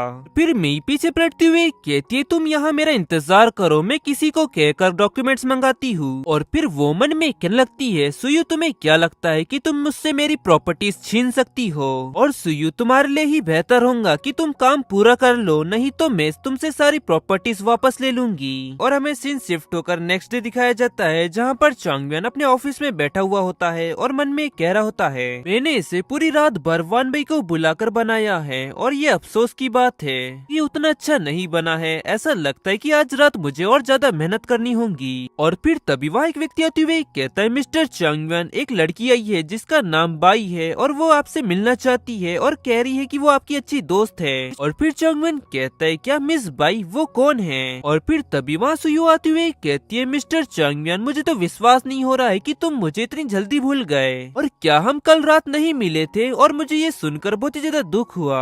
फिर चांगमियान कहता है अच्छा बाय सुइया तुम। और फिर वो व्यक्ति कहता है मिस सुइया, मैंने आपको बाहर रुकने के लिए कहा था, तो आप ऐसे अंदर कैसे आ सकती हो। फिर सुयू कहती है मुझे लगता है कि कल रात को जो कुछ भी हुआ उसके बाद से मैं चांगमियान के बहुत ही ज्यादा करीब आ चुकी हूँ। ये सुन वो व्यक्ति चौंकते हुए कहता है क्या कल रात के बाद। और फिर चांगमियान कहता है सुयू तुम क्या चाहती हो कि मैं तुम्हारी संपत्ति तुमसे छीन लूं। फिर सुयू कहती है मुझे माफ करना चांगमियान, मैं तो बस माहौल को हल्का करने की कोशिश कर रही थी। फिर चांगमियान गुस्से से कहता है अगर तुम इसी वजह से यहाँ पर आई हो तो यहाँ से चली जाओ। और फिर सुयू चांगमियान को फाइल देते हुए कहती है नहीं नहीं, मैं तो यहाँ लू ग्रुप की ओर से तुम्हारे साथ बिजनेस की बात करने के लिए आई हूँ। उसकी ये बात सुन चांगमियान हैरानी से कहता है क्या लू ग्रुप की ओर से, मुझे नहीं लगता कि तुम इसके लिए सक्षम हो। तब सुयू कहती है कम से कम मेरे पास इस प्रोजेक्ट पर पूरे अधिकार है, और तुम सबसे पहले प्रोजेक्ट की फाइल क्यों नहीं देखते चांगमियान। तब चांगमियान कहता है हाँ ठीक है, और फिर वो उस फाइल को देखने लगता है, और वहीं वो व्यक्ति वहाँ से जाते हुए मन में कह रहा होता है आखिरकार मिस्टर चांगमियान इस लड़की से कब मिले, और मैंने इस लड़की को कभी नहीं देखा है, और आखिरकार कल रात को क्या हुआ था। नहीं अरे नहीं मिस्टर चांगमियान उसके साथ वो सब नहीं कर सकते, और इसके अलावा मिस्टर चांगमियान मिस वानबई से बहुत ही ज्यादा प्यार करते हैं, वो उनको धोखा नहीं देंगे। हालांकि मुझे मिस्टर चांगमियान पर पूरा भरोसा है, लेकिन फिर भी मैं यहाँ रुककर उनकी बातें सुनता हूँ और देखता हूँ कि वो लोग क्या बातें कर रहे हैं। और वही चांगमियान के उस प्रोजेक्ट फाइल को देखने के बाद वो सुयू से कहता है ये प्रोजेक्ट तो बहुत ही बढ़िया है, और इसकी कॉस्ट लगभग $1 बिलियन की है, और मुझे तो विश्वास नहीं हो रहा है कि इस प्रोजेक्ट से जो भी प्रॉफिट होगा उसका 80% तुम हमको देना चाहती हो और 20% खुद रखना चाहती हो। और वैसे ये आइडिया तुम्हारा है या मिस्टर ज्वेलिंग का। अब सुयू कहती है ये आइडिया मेरा है और इसमें कोई शक नहीं है। लू ने और आंटी मई ने जो कुछ भी वानबई के साथ किया है, हालांकि उन्होंने माफी मांगी, लेकिन मुझे लगता है कि अभी भी इसकी भरपाई नहीं हुई है। और इसके अलावा मिस्टर चांगमियान हम आपको सीधे पैसे नहीं दे सकते, इससे हम कम ईमानदार दिखेंगे। और इसके अलावा मुझे नहीं लगता कि आप एक ऐसे व्यक्ति है जिसे हमारे पैसों की जरूरत है, तो इसीलिए ये प्रोजेक्ट की पेशकश मैं आपके सामने कर रही हूँ। और मिस्टर चांगमियान आपको ये प्रोजेक्ट कैसा लगा। और फिर वो मन में कहने लगती है दरअसल मैं ये सब खुद के लिए कर रही हूँ, मुझे प्रॉफिट का 20% मिलेगा। और फिर चंगवन कहता है ये प्रोजेक्ट सुनने में तो बढ़िया लग रहा है। और सुयू चंगवन से कह रही होती है तो चंगवन तुम इस डॉक्यूमेंट पर साइन कर दो। और फिर वो मन में कहने लगती है ये तरीका बिल्कुल सही है, इस तरीके से न केवल मैं चंगवन तक पहुंच सकती हूँ बल्कि इस प्रोजेक्ट से पैसे भी कमा सकती हूँ। सच में मैं बहुत ही ज्यादा जीनियस हूँ। और फिर चंगवन कहता है क्या मैं तुम्हारे साथ काम करने को रेडी हुआ।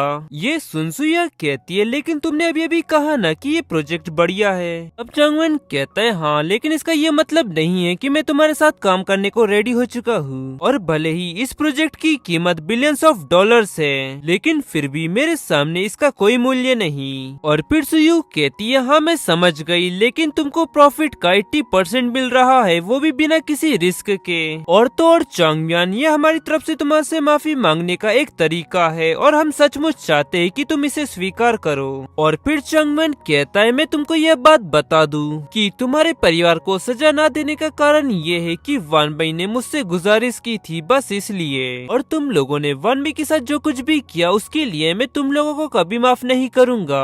और इसके अलावा कोई रास्ता नहीं है कि मैं तुम्हारी माफी को स्वीकार करूं। उसकी ये सब बातें सुन सुयू चौंकते हुए कहती है क्या तुम इस बिलियंस ऑफ डॉलर के प्रोजेक्ट को यूं ही छोड़ रहे हो वो भी वानबई के खातिर। और फिर चंगवन कहता है अगर तुम मुझे पूरा लू ग्रुप भी दे दो तब भी मैं अपना मन नहीं बदलूंगा। और अब जबकि तुमको मेरा जवाब पता है तो तुम ये फाइल उठाकर यहाँ से जा सकती हो।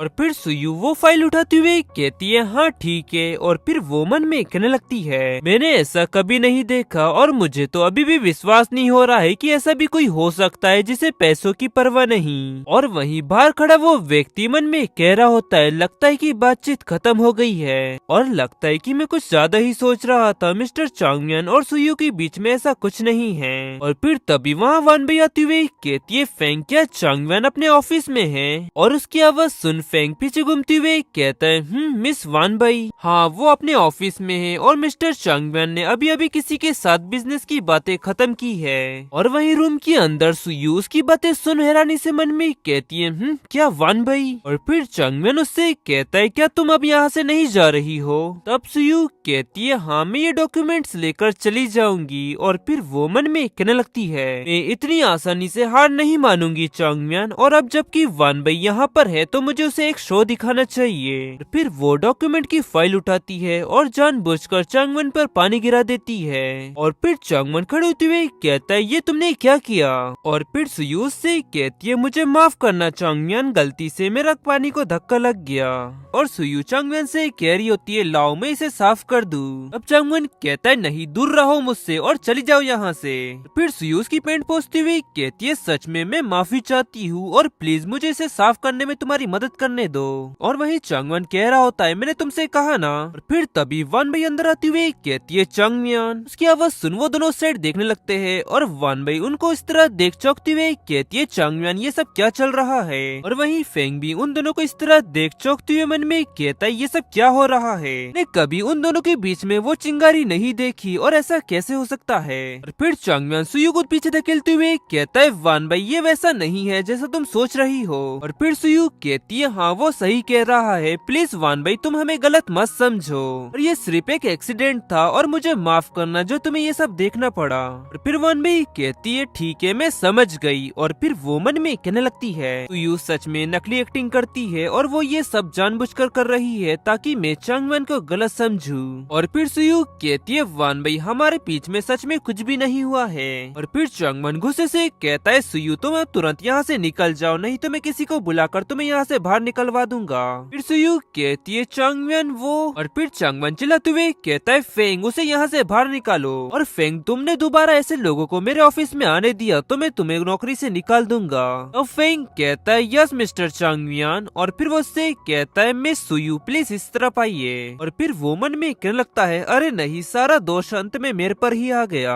और फिर सुयू वहाँ से निकलते हुए कहती है मिस्टर चंगवन और वानबई अब मैं जा रही हूँ। और फिर वो गुस्से से मन में कहने लगती है अरे नहीं मुझे तो विश्वास नहीं हो रहा है कि चंगवन ने मेरे साथ इस तरह गंदी तरह से बर्ताव किया। और वही चंगवन वानबई से कह रहा होता है वानबई मैं ये बात नहीं जानता था कि तुम आज मेरे ऑफिस आने वाली हो। और क्या वानबई आज तुम मेरे ऑफिस इसलिए आई हो ताकि तुम मेरी जांच कर सको। वहीं वानबई सुयू को देख मन में कह रही होती है यू क्योंकि तुम हम दोनों के बीच में फूट डालना चाहती थी तो ऐसा ऐसा ही सही, मैं तुमको एक शो दिखाती हूँ। और फिर वो चंगवन का हाथ झटकती हुई कहती है किस्मत से ये सब देखने के लिए, नहीं तो मैं तो विश्वास ही नहीं कर सकती थी कि तुम दोनों एक दूसरे के इतने ज्यादा करीब हो। और वहीं सुयू जाती हुई वानबई की बातें सुन मन में कहने लगती है मेरी चाल काम करी और अब वानबई पागल हो रही है और मैंने आखिरकार उन दोनों के बीच में फूट डाल ही दी। की बातें सुन चंगवन चौंकते हुए कहता है क्या वानबई, अभी थोड़ी देर पहले तो तुम इतने गुस्से में नहीं लग रही थी। और फिर वानबई चंगवन से कहती है क्या तुम ये चाहते हो कि मैं दूसरों के सामने ये स्वीकार करूं कि मेरा पति मुझे धोखा दे रहा है और मैं उन सभी को खुद के ऊपर हंसने दूं। उसकी ये सब बातें सुन चंगवन बहुत ज्यादा घबराते हुए कहता है वानबई मैं कसम से कह रहा हूँ कि मेरे और उसके बीच में ऐसा कुछ भी नहीं चल रहा है जैसा तुम सोच रही हो। और बताओ वानबई तुम्हें मुझ पर विश्वास दिलाने के लिए मुझे क्या करना होगा। और फिर वानबई कहती है मैंने वो सब अपनी आंखों से देखा है। और फेंग सुयू से कह रहा होता है मिस सुयू प्लीज यहाँ से चलिए। तब सुयू कहती है हाँ ठीक है, और ये कहकर वो वहाँ से निकल जाती है और मन में कहने लगती है बस वानबई तुम इसी तरह आगे बढ़ो और जब चंगवन थक जाएगा तो वो निश्चित रूप से मेरे पास आ जाएगा। और वहीं वानबई उसे निकलता देख मन में कहती है वो अब जा रही है। और फिर चंगवन वानबई से कहता है वानबई मैं कसम खाता हूँ कि मैंने तुम्हें कभी धोखा नहीं दिया। फिर तभी वानबई उसके मुंह पर हाथ रखते हुए कहती है ठीक है बस अब चुप हो जाओ, मैंने ये सब जानबूझकर कहा था ताकि मैं सुयू को धोखा दे सकूं और चंगवन में हमेशा तुम पर भरोसा करूंगी। फिर चंगवन कहता है अच्छा तो तुमने ये सब जानबूझकर कहा था। फिर वानबई कहती है मुझे ये पता था कि जैसे ही मैं यहाँ पर आऊंगी तो सुयू एक नाटक रचेंगी, इसीलिए मैंने ये खेल खेला कि उसे यकीन हो जाए कि उसकी चाल कामयाब हो चुकी है और अब ये देखने लायक होगा कि वो आगे क्या करती है। फिर चंगवन कहता है अच्छा ऐसा है क्या, मैं तो अभी बहुत ज्यादा घबरा गया था जो तुमने ये सब कहा। फिर वानबई हंसती हुई कहती है तुम तो बहुत ही ज्यादा होशियार हो ना, मुझे तो विश्वास नहीं हो रहा कि मैंने अभी अभी तुमको बेवकूफ बना दिया। और फिर चंगवन वानबई को अपने पास खींचते हुए कहता है मैं सारे ठगों से निपट सकता हूँ सिवाय तुम्हारे, और यान मैं तुम्हारी बहुत ही ज्यादा परवाह करता हूँ और जब भी तुम्हारी बात आती है तो मैं बहुत ही ज्यादा भावुक हो जाता हूँ। फिर वानबई कहती है चंगयान और चंगवन कहता है वानबई, और वानबई मन में कहने लगती है अरे नहीं हम अभी भी ऑफिस में हैं। फिर वो उससे कहती है चंगयान मुझे तुमसे कुछ बात करनी है। और फिर चंगवन कहता है क्या हम इस बारे में बाद में बात कर सकते हैं। फिर वानबई अपनी पॉकेट से कुछ निकालती हुई कहती है मैं यहाँ पर तुम्हारे साथ वो सब नहीं कर सकती। और फिर वो अपनी पॉकेट से एक वॉच निकालती है और चंगवन को दिखाती हुई कहती है चंगयान ये रही वो चीज और आज ये घड़ी मुझे टूटी हुई मिली और क्या तुम इसे ठीक करवाने में मेरी मदद कर सकते हो। और फिर चंगवन वो घड़ी को अपने हाथों में लेते हुए कहता है तुम इस घड़ी को फेंक क्यों नहीं देती, मैं तुम्हें इसके बदले एक नई घड़ी ला कर दूंगा।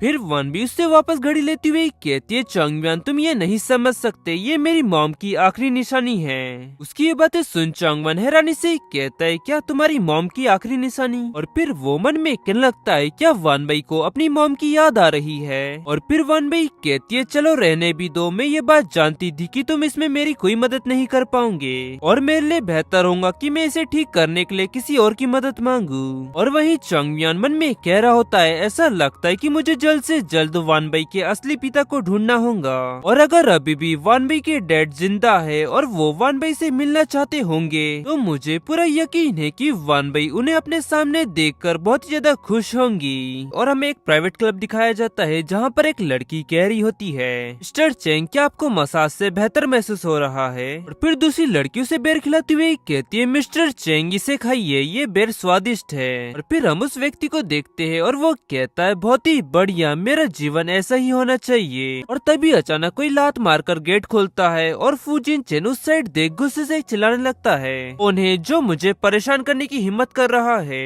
और वो और कोई नहीं सुयू होती है और उसके पास आती हुई कहती है लगता है कि मैंने आकर यहाँ पर गलती कर दी। और फिर चेन कहता है नहीं मिस सुयू आपसे मिलना तो मेरे लिए सम्मान की बात है। और फिर वो उन लड़कियों से कहता है अब तुम लोग यहाँ से जाओ, मुझे मिस सुयू से बात करनी है। वो लड़की कहती है ठीक है मिस्टर चेन, और ये कहकर वो लड़कियाँ वहाँ से जाने लगती है। वहीं चेन कह रहा होता है मिस सुयू आपका यहाँ आना कैसे हुआ, क्या आपको मेरी याद आ रही थी। और वहीं सुयू उस लड़की को वहाँ से जाते हुए देख रही होती है और चेन कह रहा होता है जब से हम आखिरी बार एक दूसरे को मिले थे तब से मैं आपके बारे में सोच रहा हूँ। और फिर सुयू सोफे पर बैठते हुए कहती है हाँ ठीक है, लेकिन मैं यहाँ पर आज इसलिए आई हूँ क्योंकि मुझे तुम्हें किसी लड़की से मिलवाना है। और फिर चेन हंसते हुए कहता है आपका मेरे आसपास होना ही काफी काफी है और वैसे आपको ऐसा करने की कोई जरूरत नहीं है। और फिर सुयू कहती है इतनी जल्दबाजी मत करो, मना करने के लिए एक नजर इस फोटो को देखो। फिर चेन कहता है मैं इस बात को नहीं मानता कि आपसे ज्यादा कोई अट्रैक्टिव हो सकता है। और फिर सुयू चेन को वन बाई की फोटो दिखाती है और चेन वन बाई की फोटो देख ब्लश करते हुए कहता है वाव ये कितनी ज्यादा खूबसूरत है। फिर सुयू कहती है आप कहो क्या तुम इसे देखना चाहते हो या नहीं। फिर चेन कहता है हाँ बिल्कुल, लेकिन थोड़ा रुको, ये मुझे जानी पहचानी सी लग रही है। नहीं ये तो वन बाई है ना, और मैंने इसे एक शो में देखा था। और मिस सुयू मुझे तो विश्वास नहीं हो रहा है कि आप चाहती है कि मैं वन बाई के लिए कुछ करूँ जो कि चंगवन के साथ रिश्ते में है। फिर सुयू कहती है तो क्या तुम्हें अब डर लग रहा है क्योंकि वन बाई चंगवन की डेट है इसलिए। और मैंने सोचा था कि तुम जैसे बाकी लड़कियों को पाने की कोशिश करते हो तुम वैसे ही वन बाई को भी पाने की कोशिश करोगे, और मुझे इसकी उम्मीद नहीं थी कि तुम्हारे पैर ठंडे पड़ जाएंगे। और फिर चेन कहता है मिस सुयू आपको ऐसा करने की कोई जरूरत नहीं है, इस शहर में ऐसा कोई भी नहीं है जो चंगवन को अपमानित करने की हिम्मत करने की कोशिश करेगा, और इसीलिए मुझे उससे डरने में कोई शर्म नहीं आती और मैं कम से कम लंबे समय तक जीना चाहता हूँ। और फिर सुयू उसके चेस्ट को छूती हुई कहती है मेरे पास तुम्हारे लिए कुछ है, अगर चेन जैसा मैं कहती हूँ तुम वैसा करते हो और वन बाई को हासिल करने में कामयाब हो जाते हो तो शायद मैं तुम्हारे साथ एक वन नाइट स्टैंड कर सकती हूँ। फिर चेन कहता है तुम सच कह रही हो ना। अब सुयू अपनी ड्रेस थोड़ा सरकाती हुई कहती है हाँ मैं अपनी जबान की पक्की हूँ। और फिर चेन घबराते हुए कहता है नहीं मैं तुम्हारे साथ सिर्फ एक रात बिताने के लिए अपनी जान जोखिम में नहीं डाल सकता। और सुयू चेन से कह रही होती है ऐसा लगता है कि इतने शक्तिशाली व्यक्ति को अपमानित करने की कोई हिम्मत नहीं कर सकता, लेकिन ये बात तो तुम भी जानते हो कि हम दोनों के अलावा उसके कितने ज्यादा दुश्मन हैं। और अगर चेन तुम ऐसा करते हो तो इस शहर में उसकी डेट को हासिल करने वाले तुम वो पहले व्यक्ति होंगे, और इसी के साथ फुजिनचिन के सभी दुश्मन तुमको अपने दोस्त के रूप में देखेंगे। और मुझे ये पूरा यकीन है कि वो आपकी रक्षा करेंगे और उनमें से कोई भी कायर नहीं है। और फिर चेन कहता है तुमने जो कुछ भी कहा उसका कोई मतलब नहीं है, और अगर मैं उसकी डेट के साथ अफेयर करता हूँ तो मैं इस शहर में मशहूर हो जाऊंगा। अब सुयू कहती है तो क्या तुम ये कहना चाहती हो कि तुम इसके लिए तैयार हो। और फिर चेन कहता है हाँ मैं इसके लिए तैयार हूँ, लेकिन तुमको इनाम का कुछ हिस्सा मुझे पहले देना होगा तुम क्योंकि ये बात जानती हो कि इसमें कितना ज्यादा खतरा है। और फिर सुयू कहती है तुम्हें फायदे के अलावा कोई भी चीज सेटिस्फाई नहीं कर सकती है ना, और इसके बाद मैं तुमको बदला लेने में अपनी पूरी ईमानदारी दिखाऊंगी। फिर चेन कहता है तो चलो अब इसे शुरू करते हैं। और वहीं सुयू मन में कहने लगती है चांगमियान को वन बाई के लिए बुरा महसूस करवाना पर्याप्त नहीं है, तो इसीलिए मुझे चांगमियान के मन में वन बाई के लिए नफरत पैदा करनी होगी, और फिर तब मैं चांगमियान की किस्मत की मालकिन बन जाऊंगी। और फिर सीन शिफ्ट होकर में one by clock repair shop के सामने दिखाई जाती है जहाँ वो कह रही होती है आखिरकार ये शॉप भी इस घड़ी को रिपेयर नहीं कर सकी। मैंने तो सोचा था कि मुझे कोई ना कोई व्यक्ति मिल ही जाएगा जो इस घड़ी को रिपेयर कर सके, लेकिन इसके उलट मुझे ऐसा कोई भी व्यक्ति नहीं मिला जो इसे रिपेयर कर सके। और उन सभी लोगों ने यही कहा कि इस घड़ी को कैसे रिपेयर किया जाता है वो इस बारे में नहीं जानते। जब मेरी मॉम जीवित थी तो उनको ये घड़ी बहुत ही ज्यादा पसंद थी, तो इसीलिए मुझे इस घड़ी को ठीक करवाना ही होगा। तो बेहतर होगा कि मैं कुछ और दुकानों पर जाकर ट्राई करूँ। और फिर तभी वहाँ पर चेन आ जाता है और कहता है आखिरकार मैंने वन बाई को देख ही लिया। वो फोटो में जितनी ज्यादा खूबसूरत लग रही थी वास्तव में वो उससे कहीं ज्यादा खूबसूरत है। और फिर चेन का व्यक्ति उससे कहता है मिस्टर चेन ये तो अजीब बात है कि आप हमें उसे धमकाने के लिए कह रहे हैं, क्या आप उसके दिल को जीतना चाहते हैं? आप चाहे तो उसे डायरेक्ट उठा सकते हैं, तो ये सब करने की क्या जरूरत है? तब चेन उससे कहता है बेवकूफ मैं सिर्फ उसके दिल को जीतना चाहता हूँ, ना कि सिर्फ उसके शरीर को, और जैसे ही मैं उसके दिल में जगह बना लूंगा तो मैं उसके साथ और भी बहुत कुछ कर सकता हूँ। और फिर दूसरा व्यक्ति कहता है मिस्टर चेन सच में आप मुझे बहुत ही ज्यादा इम्प्रेस करते हैं, और मुझे इसकी बिल्कुल भी उम्मीद नहीं थी कि आपको इसका एहसास होगा। और हालांकि मैं पहले से ही जानता हूँ कि आपको हमारे मॉडल के बारे में बहुत कुछ पता है। फिर वो पहला व्यक्ति कहता है मिस्टर चेन क्या आप हमें इसे देखने की अनुमति दे सकते हैं, हम ये देखना चाहते हैं कि आप ये सब कैसे करते हैं। तब चेन कहता है हाँ ठीक है, ये जैसे ही काम पूरा हो जाएगा तो तुम मौजूद होकर वहाँ पर ये सब देख सकते हो, और अब चलो आगे बढ़ो और अपनी परफॉर्मेंस दिखाओ। तब वो व्यक्ति कहता है हाँ ठीक है, हम आपको निराश नहीं करेंगे मिस्टर चेन। और चेन के व्यक्ति वन वानबई की तरफ आगे बढ़ रहे होते हैं और वहीं चेन कह रहा होता है, जो मैं सुया के साथ करने वाला हूँ उसके बजाय मैं वानबई के साथ सेक्स करूँ तो वो ज्यादा बढ़िया रहेगा और वो सच में बहुत ही ज्यादा क्यूट है, और अगर मैं वानबई के साथ वो सब नहीं कर सका तो मेरा जीवन बेकार है। और फिर हमें कुछ समय बाद का समय दिखाया जाता है जहाँ वो व्यक्ति वानबई का पीछा कर रहा होता है और वहीं वानबई इधर उधर देख कह रही होती है, लोगों के मुताबिक यहीं आसपास एक घड़ी की दुकान है लेकिन वो कहाँ है। फिर तभी वो व्यक्ति आकर वानबई से टकरा जाता है और वानबई के हाथ से वो घड़ी नीचे गिर जाती है और फिर वो व्यक्ति चिल्लाते हुए कहता है, ये तुम क्या कर रही हो, क्या तुम्हें दिखाई नहीं दे रहा है। और फिर वानबई कहती है, वो तुम हो जिसका शोल्डर मुझसे टकराया है ना कि मेरा। फिर वो व्यक्ति कहता है, क्या मैं तुमसे टकराया, मेरे हाथ को तो गंभीर रूप से चोट पहुंची हुई है और अब तो मैं अपना हाथ भी महसूस नहीं कर पा रहा हूँ। उसकी ये सब बातें सुन वानबई मन में कहने लगती है, वो जरूर नाटक कर रहा है, मुझे पूरा यकीन है कि उसके हाथ को कुछ नहीं हुआ है। और फिर तभी दूसरा व्यक्ति उस लड़की के पास आते हुए कहता है, तुमने उसका हाथ तोड़ दिया है, अब तुमको इसकी भरपाई करनी होगी। उसकी ये बातें सुन वानबई हैरानी से कहती है, तुम क्या चाहते हो। और फिर वो मन में कहने लगती है, मेरे ख्याल से वो निश्चित रूप से ये सब पैसों के लिए कर रहे हैं। वो व्यक्ति कहता है, हमको $500,000 चाहिए, जब तक तुम हमको पैसे नहीं दोगी जब तक हम तुमको यहाँ से जाने नहीं देंगे। और फिर वानबई उससे कहती है, क्या $500,000, मैं ये बात जानती हूँ कि तुम लोग झूठ बोल रहे हो और वैसे भी कौन ही होगा जो इसके लिए $500,000,000 देगा। और क्या तुम इस एक्सीडेंट का दिखावा करके इतना पैसा कमाना चाहते हो कि जिससे तुम्हारा पूरा जीवन बीत सके।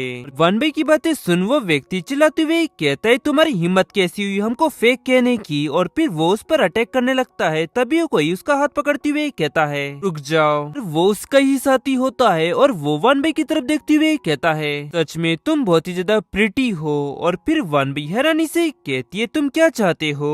फिर वो व्यक्ति लार टपकाते हुए कहता है, इस बारे में कैसा रहेगा, अगर तुम कुछ समय हमारे साथ बिताती हो तो तुम्हें पैसे देने की कोई जरूरत नहीं है, तुम इस बारे में क्या सोचती हो। तब वानबई कहती है, सपने देखना बंद करो। और फिर वो चिल्लाते हुए कहती है, कोई मेरी मदद करो, ये लोग मुझे परेशान कर रहे हैं। और फिर तभी बीच में एक व्यक्ति आते हुए कहता है, क्या ये लोग तुम्हें परेशान कर रहे हैं। और फिर वो उनसे कहता है, तुम लोग यहीं रुक जाओ, और तुम्हारी हिम्मत कैसी हुई उसे परेशान करने की। और फिर चेन के आदमी उस व्यक्ति को चाकू दिखाते हुए कहते हैं, क्या कहा तुमने। वो चाकू देख वो व्यक्ति घबरा जाता है और वहीं वानबई भी मन में कहने लगती है, उसने चाकू को इस तरह पकड़ा है जैसे कोई उसने कलम पकड़ी हो। और फिर वो व्यक्ति कहता है, मैं तो बस यहाँ से गुजर रहा था और मैंने कुछ भी नहीं देखा। और फिर वो व्यक्ति चलाते हुए कहता है, जल्दी से तुम यहाँ से चले जाओ, नहीं तो तुम्हारा बुरा हाल कर दूंगा मैं। फिर वो व्यक्ति भागकर वहाँ से जाते हुए कहता है, हाँ ठीक है। और फिर चेन का व्यक्ति वानबई से कहता है, देखा तुमने, तुमको यहाँ कोई बचाने नहीं आएगा। और फिर वो वानबई की गर्दन पर चाकू लगाते हुए कहता है, तो तुम्हें जो मैंने सुझाव दिया है तुम उससे सहमत हो जाओ, नहीं तो मैं तुम्हारे चेहरे पर एक कट मार दूंगा। और फिर वानबई कहती है, ठीक है तो फिर तुम आगे बढ़ो। और फिर वो मन में कहने लगती है, मैंने तो बस ये सोचा था कि वो इस एक्सीडेंट का नाटक कर कर कुछ पैसा कमाना चाहते होंगे, लेकिन उन्हें देखकर तो मुझे पता चल गया है कि उन्हें तो ठीक से चाकू पकड़ना भी नहीं आता है, तो वो दूसरे लोगों को क्या ही लूटेंगे।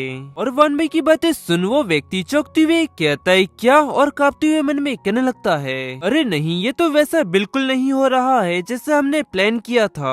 और फिर वानबई कहती है, क्या हुआ, आगे बढ़ो, तुमने जो कहा मैं उसे स्वीकार नहीं करने वाली, तो आगे बढ़ो और तुम मेरे चेहरे को कट करो। फिर वो स्माइल करते हुए मन में कहने लगती है, और ये लोग निश्चित रूप से मुझे लूटने का नाटक कर रहे हैं, ये सब के पीछे किसी व्यक्ति की प्लानिंग है जो ये चाहता था कि ये लोग मुझे लूटने का नाटक करे और वो बीच में आकर मेरी जान बचाए। और अब ये देखने लायक होगा कि आखिरकार वो व्यक्ति है कौन। और फिर वो व्यक्ति कहता है, तुम जहाँ खड़ी हुई हो वहीं खड़ी रहो, नहीं तो मैं तुम्हारे चेहरे पर कट मार दूंगा। और फिर वो मन में कहने लगता है, अरे नहीं, हमने जैसा उसके बारे में सोचा था वो वैसी बिल्कुल नहीं है। और वानबई उस व्यक्ति के हाथ से वो चाकू छीनते हुए कहती है, तुम्हें जो करना है तुम वो करो, लेकिन तुम्हारी ये धमकी बेकार है और मैं तुम्हारी ये झिझक देखकर ये बता सकती हूँ कि तुम्हें ठीक से चाकू पकड़ना भी नहीं आता है, मैं सही हूँ ना। वो व्यक्ति चौंकते हुए कहता है, मेरा चाकू। और फिर वानबई गुस्से से कहती है, क्योंकि तुम लोगों को ठीक से चाकू चलाना नहीं आता है तो मैं तुम लोगों को सिखाऊंगी। की बातें सुन वो दोनों घबरा जाते हैं और वो व्यक्ति कहता है, शांत हो जाओ मिस, ऐसा अपराध करना ठीक नहीं है। फिर दूसरा व्यक्ति कहता है, प्लीज मिस हमें माफ कर दीजिए, हम ऐसा दोबारा कभी नहीं करेंगे। तुम दोनों कोई पेशेवर लुटेरे नहीं हो, तुम दोनों तो बहुत ही बड़े डरपोक हो और अब मुझे तुम दोनों को सबक सिखाना होगा। और तभी वहाँ चेन आकर चिल्लाते हुए कहता है रुक जाओ, उस लड़की से दूर हो जाओ तुम लोग। की आवाज सुन वन बी पीछे घूम हैरानी से मन में कहने लगती है अच्छा तो ये सब के पीछे ये व्यक्ति है। और फिर चेन उससे कहने लगता है डरो मत मिस, मैं तुम्हारी रक्षा करूंगा। और वहीं वो व्यक्ति डर के मारे कह रहा होता है मिस्टर मुझे बहुत ही ज्यादा डर लग रहा है, प्लीज आप हमारी रक्षा करें ना कि उसकी। और फिर दूसरा व्यक्ति कहता है बिल्कुल, अगर मिस्टर आप समय पर नहीं आए हुए होते तो हम मारे जाते और ये मिस सच में बहुत ही ज्यादा खतरनाक है और हम ऐसा दोबारा कभी नहीं करेंगे। और चेन वन बी के हाथ में चाकू देख घबराते हुए कहता है क्या तुम ये क्या बकवास कर रहे हो। और फिर वो मन में कहने लगता है नहीं, वन बी ने चाकू पकड़ा हुआ है, ये हमारी प्लानिंग में बिल्कुल नहीं था।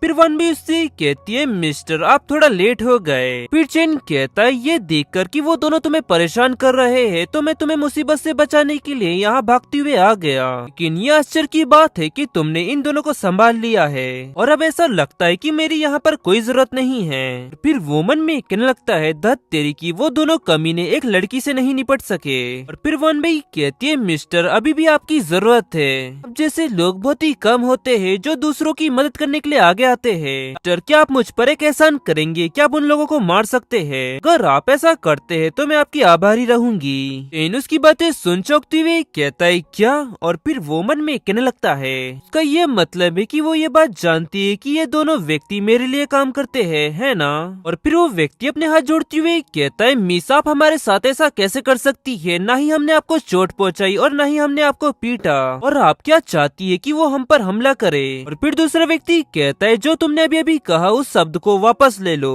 जो तुम्हारे साथ नर्क में जाने में कोई आपत्ति नहीं है। फिर वन बी गुस्से से उन लोगों को चाकू दिखाती है और कहती है क्या कहा तुमने? और वो दोनों कांपने लगते हैं। और फिर वन बी चेन से कहती है ऐसा लगता है कि तुम उन्हें नहीं मारने वाले, तो फिर ठीक है मैं अभी पुलिस को कॉल करती हूँ और उन लोगों को जेल में डलवा देती हूँ क्योंकि तुम उन्हें नहीं मारना चाहते हो तो। और मेरा मानना है कि पुलिस ये पता लगा लेंगी कि इन दोनों व्यक्तियों के पीछे किसका हाथ है और उस व्यक्ति को भी पकड़कर अच्छी धुलाई करेंगी। वन बी की बातें सुन चेन चौंकते हुए कहता है नहीं मिस इसकी कोई जरूरत नहीं है और ऐसा लगता है कि वो दोनों पहली बार ये सब कर रहे हैं, तो आपको उन्हें एक मौका देना चाहिए और मैं उन्हें तुरंत अभी एक सबक सिखाता हूँ। फिर वो मन में कहने लगता है नहीं मैं इन दोनों को पुलिस तक नहीं पहुँचने दे सकता, नहीं तो पुलिस मेरा पता लगा लेंगी। और वन बी चेन से कह रही होती है एक नेक इंसान होने के साथ साथ आप इतने ज्यादा दयालु व्यक्ति होंगे मुझे इसकी बिल्कुल भी उम्मीद नहीं थी और अब बेहतर होगा कि मैं इन दोनों को तुम पर छोड़ दूं। और मैं आशा करती हूँ कि आप उनकी गलतियों को सुधारने में उनकी मदद करोगे। फिर चेन कहता है मैं तुमको विश्वास दिलाता हूँ कि उन्हें अपना रास्ता सुधारने पर मैं उनको मजबूर कर दूंगा। और फिर वो धीरे से अपने व्यक्तियों को कहता है मुझे माफ करना, मैं सच में ऐसा नहीं करना चाहता। और फिर चेन उन दोनों व्यक्तियों के पास जाता है और वो व्यक्ति कहता है सर क्या आप सच में हमें पीटना चाहते हो? और फिर दूसरा व्यक्ति कहता है सर आपने पहले हमें ये नहीं बताया था कि इसमें हमको मार भी खाना होगा। और फिर चेन उसे मारते हुए कहता है जब से तुमने ऐसा करने का फैसला किया तो तुमको इसका परिणाम पता होना चाहिए था। और फिर दूसरा व्यक्ति कहता है तुमने तो सच में उसे बहुत ही जोर से मारा। और फिर चेन उसे भी मारती हुई कहता है अगर मैं नहीं भूलूंगा तो तुम ये भूल जाओगे कि तुमने क्या किया था और तुम लोगों का जीवन इससे बेहतर होना चाहिए और तुमको इसका एहसास होना चाहिए कि तुम दोनों ने क्या ही दुष्ट काम किया है और तुम दोनों किसी काम के नहीं हो। और फिर चेन जोरों से उन दोनों की धुलाई करने लगता है और वहीं वो दोनों चिल्ला रहे होते हैं प्लीज तुम हमें बख्श दो और हम जानते हैं कि इसमें हमारी गलती थी और अब हम बेहतर इंसान बनेंगे। और वहीं वन बी चेन को उन दोनों को पीटता देख मन में कहने लगती है वो व्यक्ति सच में उन दोनों व्यक्तियों को पीट रहा है तो इसलिए क्योंकि उन दोनों ने ठीक से काम नहीं किया तो इसलिए वो उन दोनों को सजा दे रहा है। और वहीं चेन उन दोनों व्यक्तियों से कह रहा होता है ठीक है अब तुम दोनों यहाँ से चले जाओ और हाँ अगर मैंने दोबारा तुम दोनों को ऐसा करते हुए पाया तो मैं तुम दोनों की जिंदगी बर्बाद कर दूंगा। फिर उनमें से एक व्यक्ति उससे कहता है हाँ हम ऐसा दोबारा नहीं करेंगे। और फिर दूसरा व्यक्ति भी कहता है अब तो हम ऐसा दोबारा करने की हिम्मत भी नहीं करेंगे। ये कहकर वो दोनों वहाँ से चले जाते हैं और फिर चेन वन बी के पास जाकर उससे कहता है मैं बस अब उम्मीद करता हूँ कि उन दोनों ने अपनी गलतियों का एहसास कर लिया होगा और वो दोबारा ऐसा नहीं करेंगे।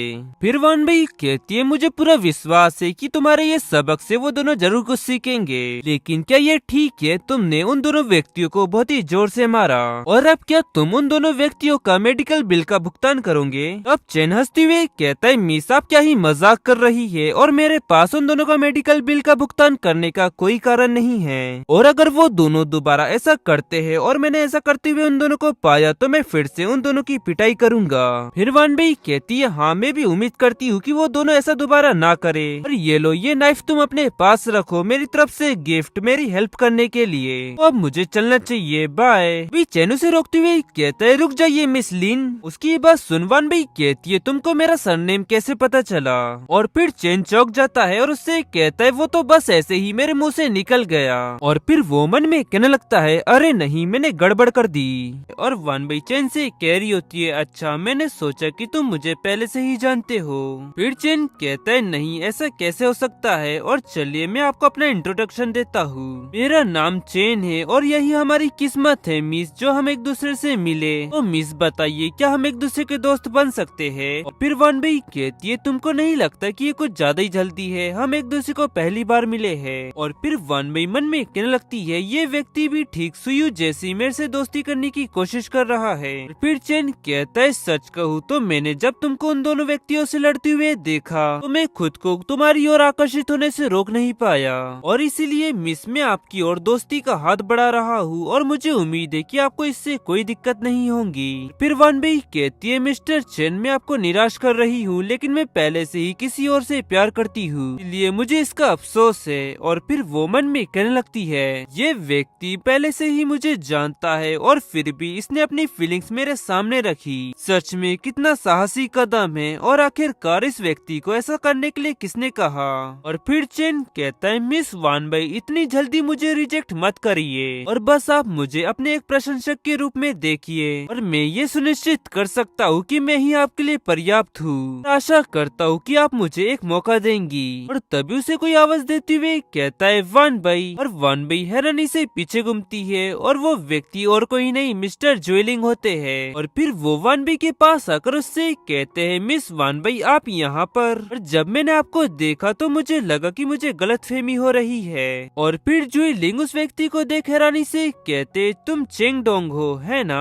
अब चेन कहता है आपसे मिलकर अच्छा लगा मिस्टर ज्वेलिंग। और फिर वो मन में कहने लगता है अरे नहीं वो यहाँ पर क्या कर रहा है, और अब मेरे लिए बेहतर होगा कि मैं वान बई के साथ जल्द से जल्द बातें खत्म कर लूं। और फिर वान बई हैरानी से कहती है क्या आप एक दूसरे को पहले से ही जानते हो। तो मिस्टर ज्वेलिंग कहते हाँ उसका परिवार और मेरा परिवार बिजनेस में एक दूसरे के साथ पार्टनरशिप में है, इसी के साथ मैं उसके डैड के बहुत ही ज्यादा करीब हूँ। और वैसे तुम एक दूसरे को कैसे जानते हो। तब चेन कहता है मैं तो बस यहाँ से गुजर रहा था, तभी मैंने देखा कि मिस वान बई को दो व्यक्ति परेशान कर रहे हैं, तो फिर मैं उनकी मदद करने के लिए यहाँ पर आया। लेकिन जब तक मिस वान बई उन दोनों व्यक्तियों से निपट चुकी थी, इस तरह हम दोनों की मुलाकात हुई। और मुझे इसकी बिल्कुल भी उम्मीद नहीं थी कि मिस्टर ज्वेलिंग आप मिस वान बई को जानते हैं, सच में दुनिया कितनी छोटी है। फिर मिस्टर ज्वेलिंग कहते हैं अच्छा, और चैन मुझे मिस वान बई से कुछ बातें करना है, अगर तुम्हें और कुछ नहीं कहना है तो तुम यहाँ से जा सकते हो। अब चैन कहता है नहीं मुझे कुछ नहीं कहना, और अब मैं चलता हूँ और आप दोनों अपनी बातें जारी रखे।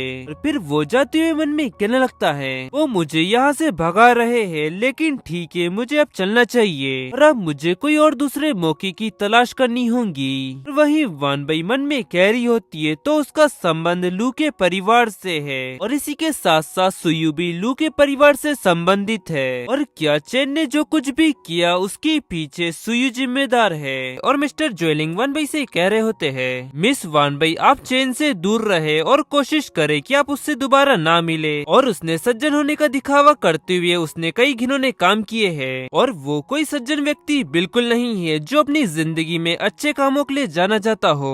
फिर वान बई कहती है आपका मुझे ये बताने के लिए शुक्रिया मिस्टर ज्वेलिंग, और अब मैं दोबारा उससे नहीं मिलूंगी। और फिर वो मन में कहने लगती है बिल्कुल वो एक बिल्कुल भी अच्छा व्यक्ति नहीं है, और शायद सुयु उसका इस्तेमाल करके चांगमैन और मेरे बीच में दरार डालना चाहती है। मिस्टर ज्वेलिंग कहते हैं ये सुनकर मुझे खुशी है कि तुम उससे दोबारा नहीं मिलोगी, और वैसे वान बई तुम्हारी सगाई हो चुकी है ना, और अब बेहतर होगा कि मैं तुम्हें और ज्यादा परेशान ना करूँ, तो चलो मिलते हैं फिर। ये बात सुन वान बई हैरानी से कहती है लेकिन आप मुझसे कुछ बात करना चाहते थे है ना। तब मिस्टर ज्वेलिंग कहते हैं मैं तो बस यहाँ से गुजर रहा था और मैंने चैन को तुमसे बात करते हुए देखा, तो मैं यहाँ तुमको सावधान करने आ गया, बस और कुछ नहीं। और फिर वान बई कहती है उसके बारे में मुझे ये सब बताने के लिए आपका शुक्रिया मिस्टर ज्वेलिंग। फिर मिस्टर ज्वेलिंग कहते हैं कोई बात नहीं, और अब तुम अपने काम पर वापस जाओ, और शायद हो सकता है कि किसी और दिन फिर से हमारी हमारी मुलाकात हो। फिर वानबई कहती है ठीक है मिस्टर ज्वेलिंग, मिलते हैं फिर, बाय। ये कहकर वानबई वहाँ से जाने लगती है और वहीं मिस्टर ज्वेलिंग मन में कह रहे होते हैं चेंग जानबूझकर वानबई के करीब आना चाहता है या ये सिर्फ मेरे मन का वहम है। ऐसे मैंने वानबई को उससे दूर रहने की चेतावनी तो दे दी है, लेकिन फिर भी। और फिर ज्वेलिंग पीछे घूम वहाँ से जाने लगता है, तभी उसकी नजर उस घड़ी पे पड़ती है और फिर वो उस घड़ी को उठाते हुए कहता है ये तो वैसी ही वॉच है जैसे मैंने चुनू को दी थी। और वहीं दूसरी तरफ वानबई जाते हुए अपना बैग चेक करने लगती है और कहती है बहुत ही ज्यादा देर हो चुकी है और मुझे जल्द से जल्द शॉप ढूंढकर इस घड़ी को रिपेयर करने डालना होगा। और बैग में घड़ी को ना पाकर चौंकती हुई कहती है घड़ी कहाँ है। और वहीं ज्वेलिंग उसकी बातें सुन हैरानी से कहता है क्या घड़ी? मिस वानबई क्या ये घड़ी आपकी है? मैंने अभी अभी इसे नीचे पाया। फिर वानबई वो घड़ी वापस लेती हुई कहती है हाँ ये मेरी घड़ी है और मैं तो सच में बहुत ही ज्यादा घबरा ही गई थी और वो दुष्ट व्यक्ति मुझसे टकराया तो ये घड़ी मेरे से नीचे गिर गई थी। फिर मिस्टर ज्वेलिंग कहते हैं क्या ये गिफ्ट तुमको तुम्हारे बड़ों ने दिया है? वानबई जहाँ तक मुझे याद है कि ये घड़ी 20 साल पहले लॉन्च हुई थी और अब ये घड़ी बनना बंद हो चुकी है और उस समय मैंने भी ये घड़ी खरीदी थी किसी को गिफ्ट करने के लिए। फिर वानबई कहती है हाँ ये घड़ी मुझे मेरी मॉम ने दी थी गुजरने से पहले। और फिर वो कांपते हुए कहने लगता है और ये घड़ी अब बंद हो चुकी है और मैं इसे सुधारने के लिए शॉप ढूंढ रही थी, लेकिन मैंने इस घड़ी को लगभग अब खो ही दिया था। और फिर मिस्टर ज्वेलिंग कहते हैं मुझे माफ करना मिस वानबई, मुझे ये बात नहीं पता था कि आपकी मॉम का निधन हो चुका है। फिर वानबई कहती है कोई बात नहीं मिस्टर ज्वेलिंग, और इसके बजाय मुझे तो आपका शुक्रिया अदा करना चाहिए। अगर मैंने ये घड़ी खो दी होती तो मैं सच में पागल ही हो जाती। और मिस्टर ज्वेलिंग वानबई से कह रहे होते तो क्या तुमको कोई घड़ी की दुकान मिली? अब वानबई कहती है हाँ मैं कुछ घड़ी की दुकानों में गई थी और वहाँ जाकर ये घड़ी दिखाई। उन लोगों ने कहा कि वो इस घड़ी को नहीं सुधार सकते क्योंकि ये घड़ी बहुत ही ज्यादा पुरानी है इसलिए, पर मैं हार नहीं मानूंगी और ये मेरी मॉम की आखिरी निशानी है तो मैं इस घड़ी को रिपेयर करवा कर ही रहूंगी। और फिर मिस्टर ज्वेलिंग कहते हैं मिस वानबई अगर आपको कोई दिक्कत ना हो तो ये घड़ी रिपेयर करने की जिम्मेदारी मुझ पर छोड़ दो। और मेरा एक अच्छा दोस्त है जो ओवरसीज ब्रांच चलाता है तो हो सकता है शायद वो इस घड़ी को सुधार सके। उनकी ये बातें सुन वानबई खुश होती हुई कहती है क्या सच में? लेकिन मिस्टर ज्वेलिंग कहीं आपको इससे कोई दिक्कत तो नहीं होंगी ना? तब वो कहते हैं नहीं। और फिर वानबई उनको वो वॉच देती हुई कहती है आपका बहुत बहुत शुक्रिया मिस्टर ज्वेलिंग। और ज्वेलिंग वानबई से वो वॉच लेते हुए कहते हैं इस वानबई आप बिल्कुल भी चिंता ना करें, मैं अपने दोस्त को इस घड़ी को अच्छी तरह से ठीक करने के लिए कहूँगा।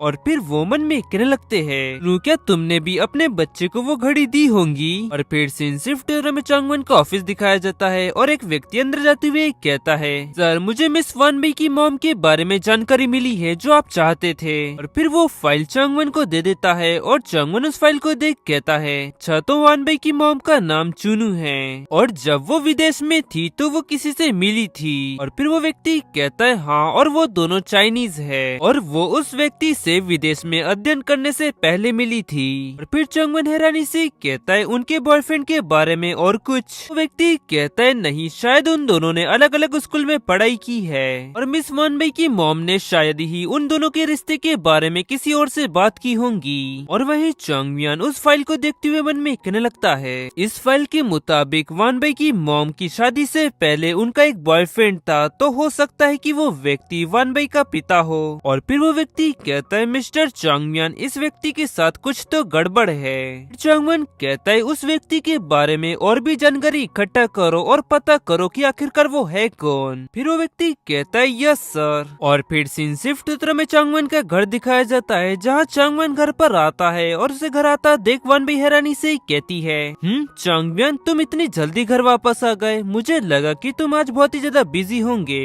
फिर चांगमियान उसके पास आते हुए कहता है क्योंकि मैं तुम्हारे साथ और भी ज्यादा समय बिताना चाहता हूँ इसलिए मैं घर जल्दी वापस आ गया। वैसे वानबई वो घड़ी कहाँ है? क्या तुमको किसी की मदद की जरूरत है? तब वानबई कहती है नहीं मैंने वो घड़ी पहले ही मिस्टर ज्वेलिंग को दे दी है और वो मेरी इस घड़ी को सुधारने में मदद करेंगे। वानबई की ये बातें सुन चांगमियान थोड़ा सा चौंकता है और हैरानी से उससे कहता है क्या तुमने वो घड़ी मिस्टर ज्वेलिंग को दे दी? और वानबई चांगमियान से कह रही होती है एक व्यक्ति ने आकर मुझ पर गलत प्रभाव डालने की कोशिश करी तभी वहाँ मिस्टर ज्वेलिंग ने आकर मेरी मदद करी। और फिर जब उन्हें इस बारे में पता चला कि मैं अपनी घड़ी को रिपेयर करने के लिए शॉप ढूंढ रही हूँ तो उन्होंने कहा कि उनका एक दोस्त है जो कि इस घड़ी को रिपेयर कर सकता है। उन्हें वो घड़ी मुझसे ले दी ताकि वो अपने दोस्त से वो घड़ी को रिपेयर करा सके। देखे। वन भाई की ये सब बातें सुन चांगवन हैरानी से कहता है रुको, आखिरकार वो व्यक्ति कौन था। वन भाई कहती है मिस्टर ज्वेलिंग ने कहा था कि उस व्यक्ति का नाम चेन है और वो चेंगडोंग परिवार का बेटा है। फिर चांगवन गुस्से से कहने लगता है उस व्यक्ति ने तुम पर हाथ डालने की हिम्मत करी तो अब उसको इसकी कीमत चुकानी पड़ेगी। फिर तभी वन भाई चिल्लाते हुए उससे कहती है चांगवन शांत हो जाओ, अगर तुम उसको सजा देने की कोशिश करोगे तो उसके पीछे वाला व्यक्ति सतर्क हो जाएगा। ये बातें सुन चांगवन हैरानी से कहता है क्या पीछे वाला पर्सन सतर्क हो जाएगा, आखिरकार तुम्हारे कहने का मतलब क्या है वन भाई। फिर वन भाई कहती है चेन और मैं एक दूसरे को आज से पहले कभी नहीं मिले और इसके अलावा वो बिना किसी कारण मेरे पीछे नहीं आएगा और मुझे लगता है कि किसी ने उसे ये सब करने के लिए कहा और बहुत ही ज्यादा पॉसिबिलिटी है कि ये सब के पीछे सुयू है। फिर चांगवन कहता है क्या फिर से वो, और फिर वन भाई कहने लगती है लेकिन चांगवन ये सिर्फ अभी मेरा एक अनुमान है और हो सकता है कि मैं गलत भी हूँ और इसके अलावा वैसे भी हमारे पास कोई सबूत नहीं है तो इसलिए बेहतर होगा कि हम सिर्फ अभी इंतजार करें और जब वो पर्सन खुद सामने बाहर आ जाए तो हम कार्रवाई कर सकते हैं। फिर चांगवन कहता है लेकिन वन भाई उस व्यक्ति ने तुम्हारे खिलाफ चाल चली और तुम चाहती हो कि मैं उसे ऐसे ही जाने दूं। फिर वन भाई कहती है चांगबियन उसने मेरे साथ कुछ भी नहीं किया और वैसे भी मैं इससे ज्यादा झेल चुकी हूँ और इसके अलावा मैं वैसे भी उसके चालों में कैसे फंस सकती थी। और फिर चांगवन कहता है ठीक है वन भाई मैं अभी के लिए उसको छोड़ दे रहा हूँ, लेकिन वन भाई तुम मुझसे वादा करो कि तुम अपने आप पर इतना जोर नहीं डालोगी और जब भी तुमको जरूरत पड़ेगी तो तुम मुझे कॉल करोगी। तब वन भाई कहती है हाँ ठीक है चिंता मत करो चांगवन, मैं सावधान रहूंगी। फिर चांगवन गुस्से से कहता है नहीं मैं अभी भी निश्चिंत नहीं हो सकता। ये 2 दिन बाद वन भाई एक फैशन पार्टी है तो तुम मेरे साथ वहाँ चलो, तब हर किसी को पता चल जाएगा कि तुम मेरी हो और अगर किसी और ने अब तुमको परेशान करने की हिम्मत करी तो अब मैं उसको छोड़ूंगा नहीं। फिर वन भाई कहती है नहीं चांगवन मुझे ऐसा नहीं लगता कि हमें ऐसा करने की जरूरत है, वो पार्टी फैशन आइकन के एंटरटेनमेंट के लिए है ना कि दूसरों को चेतावनी देने के लिए। चांगवन कहता है मुझे इस बात की कोई परवाह नहीं, बस तुम मेरे साथ वहाँ चलो।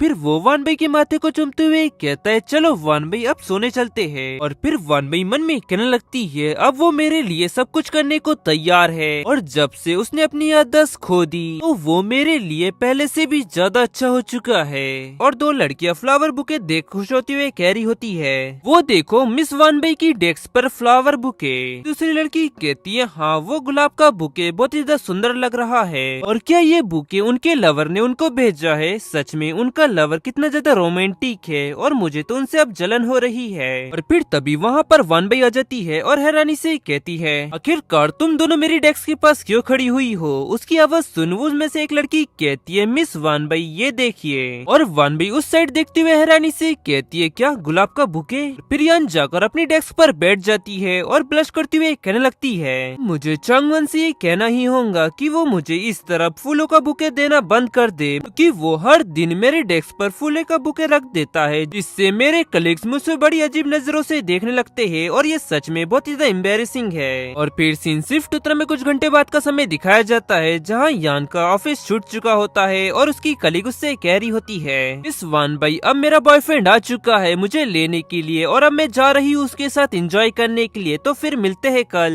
वन भाई कहती है हाँ ठीक है मिलते हैं फिर। और फिर वन भाई वहाँ से निकल जाती है और जाते हुए कहने लगती है अब मुझे भी जल्द से जल्द घर वापस जाना होगा और फूजिन चेन ने जो मुझे ये बुके दिया इसके बदले में मैं उसको एक अच्छी सी दावत दूंगी। तभी अचानक उसके सामने एक कार आकर रुकती है और जिससे वन भाई एकदम हैरान हो जाती है। उस कार के अंदर से चेन बाहर आता है और कहता है मिस वन भाई क्या आपको ये रोज पसंद आए। और फिर हमें कुछ घंटे पहले का समय दिखाया जाता है जहाँ पर वन भाई की कलीग उससे कह रही होती है मिस वन भाई सच में मिस्टर हु आपसे बहुत ही ज्यादा प्यार करते हैं और देखिए उन्होंने आपके लिए फ्लावर बुके भी भेजा है। और फिर वन भाई हैरानी से कहती है क्या चांगव्यान, नहीं उसने मुझे इस बारे में कुछ नहीं बताया। फिर वो लड़की कहती है क्या, लेकिन ये तो बहुत ज्यादा हैरानी की बात है, तो फिर आपको खुश करने की जहमत कौन उठाएगा। फिर वन भाई ब्लश करती हुए कहती है हाँ हो सकता है कि वो मुझे सरप्राइज देना चाहता हो। ये कहकर वो मन में कहने लगती है फूजिन चेन दिन ब दिन और भी ज्यादा रोमांटिक होते जा रहा है। फिर उसकी कलीग कहती है मिस वन भाई मिस्टर हु सच में बहुत ही ज्यादा विचारशील है और क्या आपको आज रात उनको दावत नहीं देनी चाहिए। उसकी ये बात सुन वन भाई हिचकिचाते हुए कहती है चलो काम का समय हो चुका है, जाकर अपनी डेस्क पर बैठो।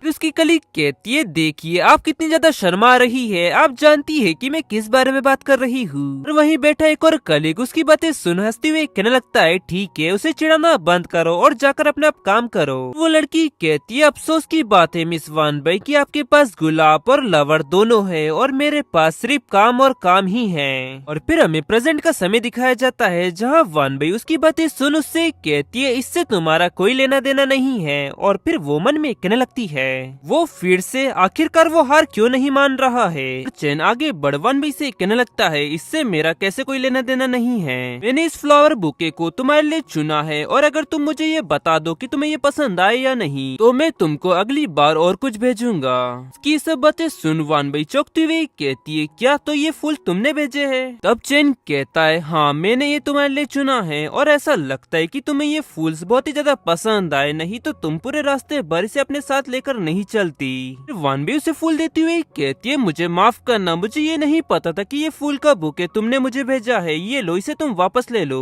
और फिर वो मन में कहने लगती है ये सब उसने किया है, सच में आज का दिन कितना ज्यादा बुरा है। फिर चैन हैरानी से कहने लगता है वानबई क्या हुआ, क्या तुमको गुलाब पसंद नहीं है? तो फिर ठीक है वानबई तुम मुझे बताओ कि तुम्हें क्या पसंद है, अगर तुम कहोगी 4 सितारे चाहिए तो मैं तुम्हारे लिए वो भी तोड़ कर ले आऊंगा। ये बातें सुन वानबई आगे बढ़ती हुई कहती है ठीक है अगर ऐसा है तो जब तुम उसे तोड़कर ला लोगे तो मुझे दिखाना मत भूलना। और फिर चैन वानबई का हाथ पकड़ते हुए कहता है मिस वानबई प्लीज रुक जाइए, मुझे एक और मौका दीजिए, मैं आपको डिनर पर ले जाना चाहता हूँ और मैं आपको चोट नहीं पहुँचाऊंगा। और फिर वो मन में कहने लगता है उससे निपटना सच में बहुत ही ज्यादा कठिन है और मैं पहले ही खुद को बहुत ही ज्यादा नीचे गिरा चुका हूँ और वो मुझे अनदेखा कर रही है। फिर वानबई अपना हाथ छुड़ाती है और गुस्से से कहती है जाने दो मुझे। और फिर चैन कहता है मुझे माफ करिएगा मिस वानबई, मेरा ऐसा करने का कुछ भी इरादा नहीं था, मैं तो सच में आपको बहुत ज्यादा पसंद करता हूँ। और मिस वानबई आप मुझे एक और मौका क्यों नहीं दे सकती, क्या ऐसी कोई बात है जो आपको मेरी पसंद ना हो? तो प्लीज तुम मुझे इस बारे में बताओ, मैं इसे ठीक करने की कोशिश करूंगा।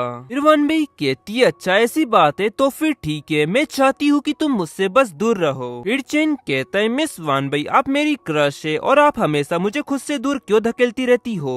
तभी वहाँ एक लेडी आती हुई कहती है लड़की प्लीज उसे माफ कर दो। और वानबई उस लेडी की बातें सुन हैरानी सी कहती है क्या? और फिर वो लेडी कहने लगती है एक कपल के बीच में ऐसा झगड़ा होना आम बात है और मेरे हस्बैंड के बीच में अक्सर झगड़ा होता है और अब जबकि तुम्हारे बॉयफ्रेंड ने तुमसे माफी मांग ली है और तुम्हारे लिए गुलाब के फूल लाए हैं तो अब तुमको उसे माफ कर देना चाहिए। फिर वानबई उस लेडी से कहती है वो मेरा बॉयफ्रेंड नहीं है और आप हमें गलत समझ रही है। वानबई की बातें सुन वो लेडी हैरान होती हुई कहती है क्या आप दोनों एक कपल नहीं है? मुझे तुम दोनों को देखकर तो ऐसा ही लगा। और फिर चैन उस लेडी से कहता है मेरे पक्ष में बोलने के लिए आपका शुक्रिया और वो मुझसे नाराज है क्योंकि मैंने गलती की है और इसलिए बेहतर होगा कि हम उसे अपना गुस्सा निकालने दे। और फिर वो मन में कहने लगता है स्वर्ग से मिली मदद और अब वानबई देखती जाओ कि आगे क्या होता है। इसकी ये सब बातें सुन वानबई गुस्से से कहती है चैन तुम। और फिर वो लेडी वानबई से कहती है अफसोस, लेकिन उसकी बातें सुनकर तो ऐसा लगता है कि उस पर भरोसा किया जा सकता है और वो तुमसे प्यार करता है और बाद में उस जैसा एक अच्छा व्यक्ति तुमको मिलना मुश्किल है। अगर तुम मेरी सलाह मानो तो तुम उसे एक्सेप्ट कर लो। उस लेडी की बातें सुन वानबई गुस्सा होती हुई कहती है अरे तुम सिचुएशन को नहीं समझ रही हो और मैं उसे अपना बॉयफ्रेंड नहीं बना सकती। और वानबई की सब बातें सुन वहाँ खड़ी एक लेडी कहने लगती है तुम लड़की, तुम्हारे पास जो कुछ भी है तुमको उसकी बिल्कुल भी कदर नहीं है और अगर मेरे हस्बैंड भी इसी व्यक्ति की जैसे होते तो मैं उनसे कभी झगड़ा नहीं करती। फिर एक और लेडी कहती है लड़की तुम उससे गुलाब ले लो और उसे गले लगाओ और फिर सब कुछ ठीक हो जाएगा। और फिर वहाँ खड़े सभी लोग कहने लगते हैं उसे गले लगाओ, उसे गले लगाओ। और फिर चिंग कहता है देखो वानबई ये सभी लोग तुमको मुझे गले लगाने को कह रहे हैं और हमको उन्हें बिल्कुल भी निराश नहीं करना चाहिए। और फिर वानबई कहती है नहीं बिल्कुल नहीं और दूर रहो तुम मुझसे। और फिर तभी वो लेडी वानबई को धक्का देती हुई कहती है चलो भी उसे तुम गले लगा लेने से सब कुछ ठीक हो जाएगा और अगर तुम ऐसा नहीं कर सकती तो तुम उसे किस कर दो। और वानबई उस लेडी को खुद को धक्का देता देख चिल्लाती हुई कहती है हे तुम। और वहीं चेंग अपने हाथ फैलाए कह रहा होता है वानबई इधर आ जाओ। और फिर वो मन में कहने लगता है सभी लड़कियां एक जैसी ही होती है और वो कभी भी आसानी से बात नहीं मानती और बस वानबई अब तुम मेरा बेड पर इंतजार करो। और फिर तभी वहाँ चंग आ जाता है और चेंग की ओर गुस्से से बढ़ते हुए कहता है अगर तुमने उसे छूने की हिम्मत भी करी ना तो मैं तुम्हारे हाथ को काट डालूंगा। और चेंग उसे वहाँ देखकर उसकी बातें सुन चौंकते हुए कहता है क्या? और वानबई भी हैरानी से कहती है चंग वहाँ वहाँ खड़े लोग हैरानी से कहने लगते हैं क्या सच में, क्या वो सच में चांगमियान है और वो आखिरकार यहाँ पर क्या कर रहा है। और उसकी बातें सुनकर तो ऐसा लग रहा है कि जैसे कि वो उस लड़की को जानता है। फिर वन भी हैरानी से कहती है चांगमियान तुम यहाँ पर क्यों आए हो। तब चांगमन कहता है आज मेरे पास ज्यादा काम नहीं था तो इसलिए मैंने सोचा कि मैं तुमको पिकअप करने आता हूँ और मुझे आने में थोड़ी देर क्या हो गई, ये कमीना यहाँ तक पहुँच गया। फिर वन बई धीरे से चांगमियान से कहती है चांगमियान ये चेंगडोंग है जिसका मैंने कल तुमसे जिक्र किया था।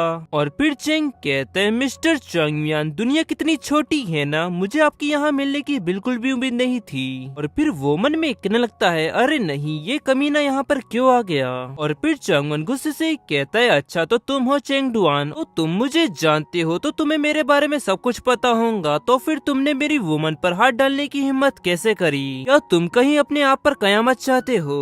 चांगमन की बातें सुन वहाँ खड़े लोग हैरानी से कहने लगते हैं क्या उसने क्या कहा उसकी वुमन। और फिर एक लेडी कहती है अच्छा तो ये बात है, इसलिए मुझे लग ही रहा था कि ये लड़की को मैंने कहीं देखा है, तो ये है मिस वान बाई। फिर कोई कहता है क्या मिस वान बाई, तो ये क्या वही है जिसे हमने प्रेस कॉन्फ्रेंस में देखा था, तो इसका ये मतलब है कि ये व्यक्ति धोखेबाज है। और फिर वो लेडी जिसने वान बाई को धक्का दिया था वो हैरान होती हुई कहती है क्या, अरे नहीं अब मैंने ये क्या कर दिया। और फिर चेंग चांगमियान से कहता है मिस्टर माफ करना मिस्टर चांगमियान, मुझे ये नहीं पता था कि वो आपकी वुमन है, मैं ये सब के लिए माफी चाहता हूँ। और फिर वो मन में कहने लगता है मैंने ये कल्पना कर ली है कि अगर मैं और आगे बढ़ा तो मेरे साथ क्या होगा। और सच में अब चांगमियान को व्यक्तिगत रूप से देखने के बाद तो मुझे और भी ज्यादा डर लग रहा है। और चांगमियान चेंग से गुस्से से कह रहा होता है क्या बस सिर्फ माफी। और फिर चेंग कहता है मिस्टर चांगमियान तुम मुझे कुछ नहीं कर सकते क्योंकि अभी तक तुम दोनों की शादी नहीं हुई है, तो इसीलिए मुझे उसके पास जाने का पूरा अधिकार है। और अगर तुमने मुझे चोट पहुंचाने की कोशिश करी तो इसका असर हमारे परिवार के रिश्तों पर पड़ सकता है। फिर चांगमन कहता है क्या सच में। और फिर चेंग कहता है हाँ मैं जानता हूँ कि तुम समझदार हो। और फिर वो मन में कहने लगता है आखिरकार चांगमन एक बिजनेसमैन है, वो एक लड़की के लिए मेरे खिलाफ कैसे हो सकता है। और फिर चांगमन कहता है अगर ऐसा है तो मैं तुम्हें और तुम्हारे परिवार को जमीन में गाड़ दूंगा, इससे तुम्हारी चिंता खत्म हो जाएंगी। इसकी ये बातें सुन चेंग चौंकते हुए कहता है क्या। और फिर वो मन में कहने लगता है वो उस लड़की के खातिर अब ये सब करेगा। और फिर तभी वन बई चांगमियान के पास आती है और उससे कहती है चांगमियान रहने दो, उसे जाने दो, उसने ऐसा कुछ भी नहीं किया है जिससे तुम उसे और उसके परिवार को इतनी बड़ी सजा दो। और चांगमियान हैरानी से कहता है वन बई। और फिर वन बई धीरे से चांगमियान से कहने लगती है चांगमियान क्या तुम भूल गए कि मैंने कल रात को तुमसे क्या कहा था, उसको सबक सिखाने से सुयु सतर्क हो जाएंगी। फिर चांगमियान गुस्से से उससे कहता है चलो ठीक है वन बई के खातिर मैं तुमको छोड़ रहा हूँ। और फिर चेंग वहाँ से जाते हुए कहता है शुक्रिया मिस्टर चांगमियान, अब चलता हूँ मैं। और फिर चांगमियान कहता है मैंने तुमको यहाँ से जाने के लिए नहीं कहा। उसकी ये बातें सुन चेंग चौंकते हुए कहता है क्या मिस्टर चांगमियान आप मेरे साथ क्या करना चाहते हो। अब चांगमियान कहता है जाने से पहले तुमको मेरा एक काम करना होगा। और फिर वो उस लेडी से कहने लगता है मैडम आपने मेरी वुमन को किसी और व्यक्ति से जोड़ने की हिम्मत करी। और फिर वो लेडी कहने लगती है मिस्टर चांगमियान मेरा ऐसा करने का कोई भी इरादा नहीं था, ये सब मेरे गलती से हो गया और उन दोनों को मैंने गलती से बॉयफ्रेंड गर्लफ्रेंड समझ लिया। और फिर चांगमियान कहता है अब जब आपको गले मिलने का इतना ही शौक है तो उससे गले मिलो। ये सुनते ही वो दोनों चौंक जाते हैं और चेन कहने लगता है क्या। और फिर वो लेडी कहने लगती है नहीं ये सही नहीं है, मैं एक वफादार पत्नी हूँ और हालांकि ये लड़का बहुत ही ज्यादा हैंडसम दिखता है लेकिन मैं ऐसा नहीं कर सकती। फिर चांगमियान कहता है तो क्या आप मुझे मना कर रहे हैं। तब वो लेडी कहती है नहीं मैं आपको मना नहीं कर रही। फिर वो लेडी चेंग को गले लगाने के लिए आगे बढ़ती हुई कहने लगती है तुमने सुना ना मिस्टर चांगमियान ने क्या कहा, मैं ऐसा करना नहीं चाहती लेकिन मुझे ऐसा करना पड़ेगा। वहीं चेंग उसको अपनी ओर आता देख घबराते हुए कह रहा होता है नहीं नहीं मुझसे तुम दूर रहो। और वो लेडी चेंग को गले लगा लेती है और उससे कहने लगती है अगर तुम ऐसा नहीं करना चाहते हो तो बस तुम इसे एंजॉय करो। और क्या युवाओं की स्मेल इस तरह होती है। और वहीं चेंग उस लेडी को ऐसा करता देख रोते हुए मन में कहने लगता है मैंने ऐसा कभी नहीं सोचा था कि मुझे एक बूढ़ी औरत को गले लगाने पर मजबूर किया जाएगा।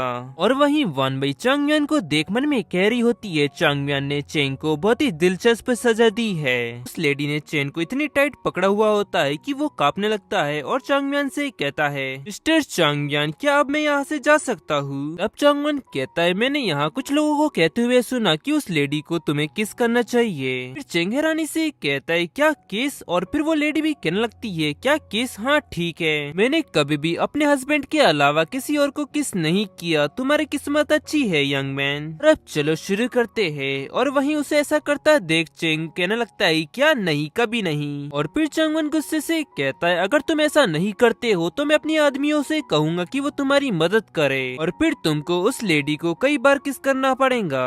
ये सुन चेन कहता है नहीं, इसकी कोई जरूरत नहीं है, मैं ये कर सकता हूँ। और फिर वो मन में कहने लगता है अरे नहीं, अब मेरे पास कोई रास्ता नहीं है, अगर मैंने इस लेडी को किस नहीं किया तो वो मुझे यहाँ से जाने नहीं देगा। क्या ही किस्मत है। और बस मैं ऐसा दिखावा करता हूँ कि जैसे कि मैं एक कुत्ते को किस कर रहा हूँ। और फिर चेन उस लेडी को बड़ी शिद्दत से किस करने लगता है। और चेन को ऐसा करता देख वहाँ खड़े लोग चौंक जाते हैं। और वहीं चांगयान वान भाई का हाथ पकड़ उसे ले जाते हुए कहता है चलो वान भाई घर चलते हैं। और वहीं वान भाई मन में कह रही होती है वो ऐसा कैसे कर पा रहा है। और वहीं चेन मन में कह रहा होता है अब वो यहाँ से जा चुका है तो अब मैं रुक सकता हूँ। और तभी उसे कुछ एहसास होता है और वो तुरंत उस लेडी से दूर होते हुए कहता है ओह गॉड, तुम अपनी जीप कैसे बाहर निकाल सकती हो। तब वो लेडी कहती है मुझे तुम्हारा ये जुनून महसूस हुआ तो मैं तुम्हें निराश कैसे कर सकती हूँ यंग मैन। चेन वहाँ से जाते हुए कहता है मैंने इस बारे में तुमसे नहीं पूछा। और फिर वो वहाँ से जाते हुए मन में कहने लगता है अरे नहीं, अब मैं कलंकित हो चुका हूँ और अब मुझे घर जाकर जल्द से जल्द ब्रश करना चाहिए। नहीं नहीं, ब्रश नहीं, मुझे ये दांतों को निकाल कर फेंक देना चाहिए और इसके बजाय मुझे नकली दांत लगवाना चाहिए। और वहीं चेन कार में बैठकर वहाँ से जाने लगता है। और वहीं वो लेडी उससे कह रही होती है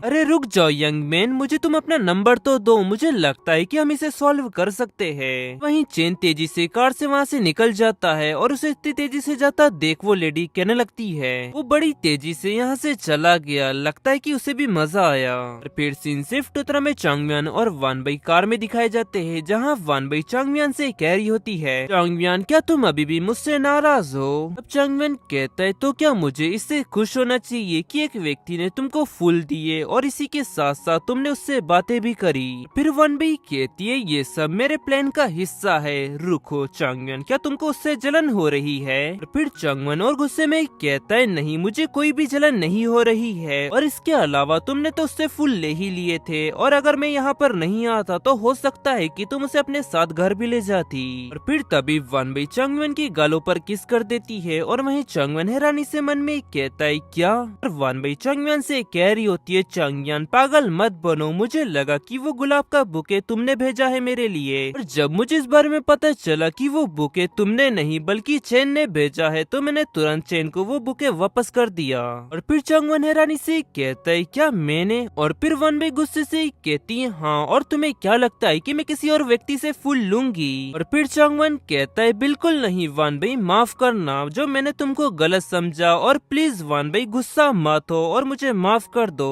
फिर वान भाई कहती है ये हुई ना बात, ठीक है चांगम्यान मैं तुम्हें माफ करती हूँ, आखिरकार तुम मेरे लवर जो हो। अब चांगम्यान उसे किस करने के लिए आगे बढ़ते हुए कहता है हाँ मुझे पता है कि तुम भी मुझसे बहुत ज्यादा प्यार करती हो वान भाई। वान भाई वहाँ ड्राइवर को देख ब्लश करते हुए कहती है फूजिन चेन रुक जाओ, हम यहाँ पर अकेले नहीं हैं। और फिर फूजिन चेन गुस्से से ड्राइवर की ओर देखते हुए कहता है और फिर वो व्यक्ति कहता है मिस्टर चांगम्यान आप तो जानती ही है कि मैं बचपन से ही अंधा और बहरा हूँ तो आप मुझे अनदेखा करिए। और फिर फूजिन चेन कहता है देखो वान भाई वो हमें देख और सुन नहीं सकता, चलो अब इसे शुरू करते हैं। और फिर वो वान भाई को किस करने लगता है और वहीं वान भाई मन में कह रही होती है खैर मुझे इस बारे में नहीं पता था कि फूजिन चेन इतना ज्यादा चिपकू है। और फिर सीन शिफ्ट तरह में लू का घर दिखाया जाता है जहाँ लू की मॉम कह रही होती है सुयू इन दिनों क्या चल रहा है, मैंने कुछ दिनों से तुम्हें कुछ भी करते हुए नहीं देखा।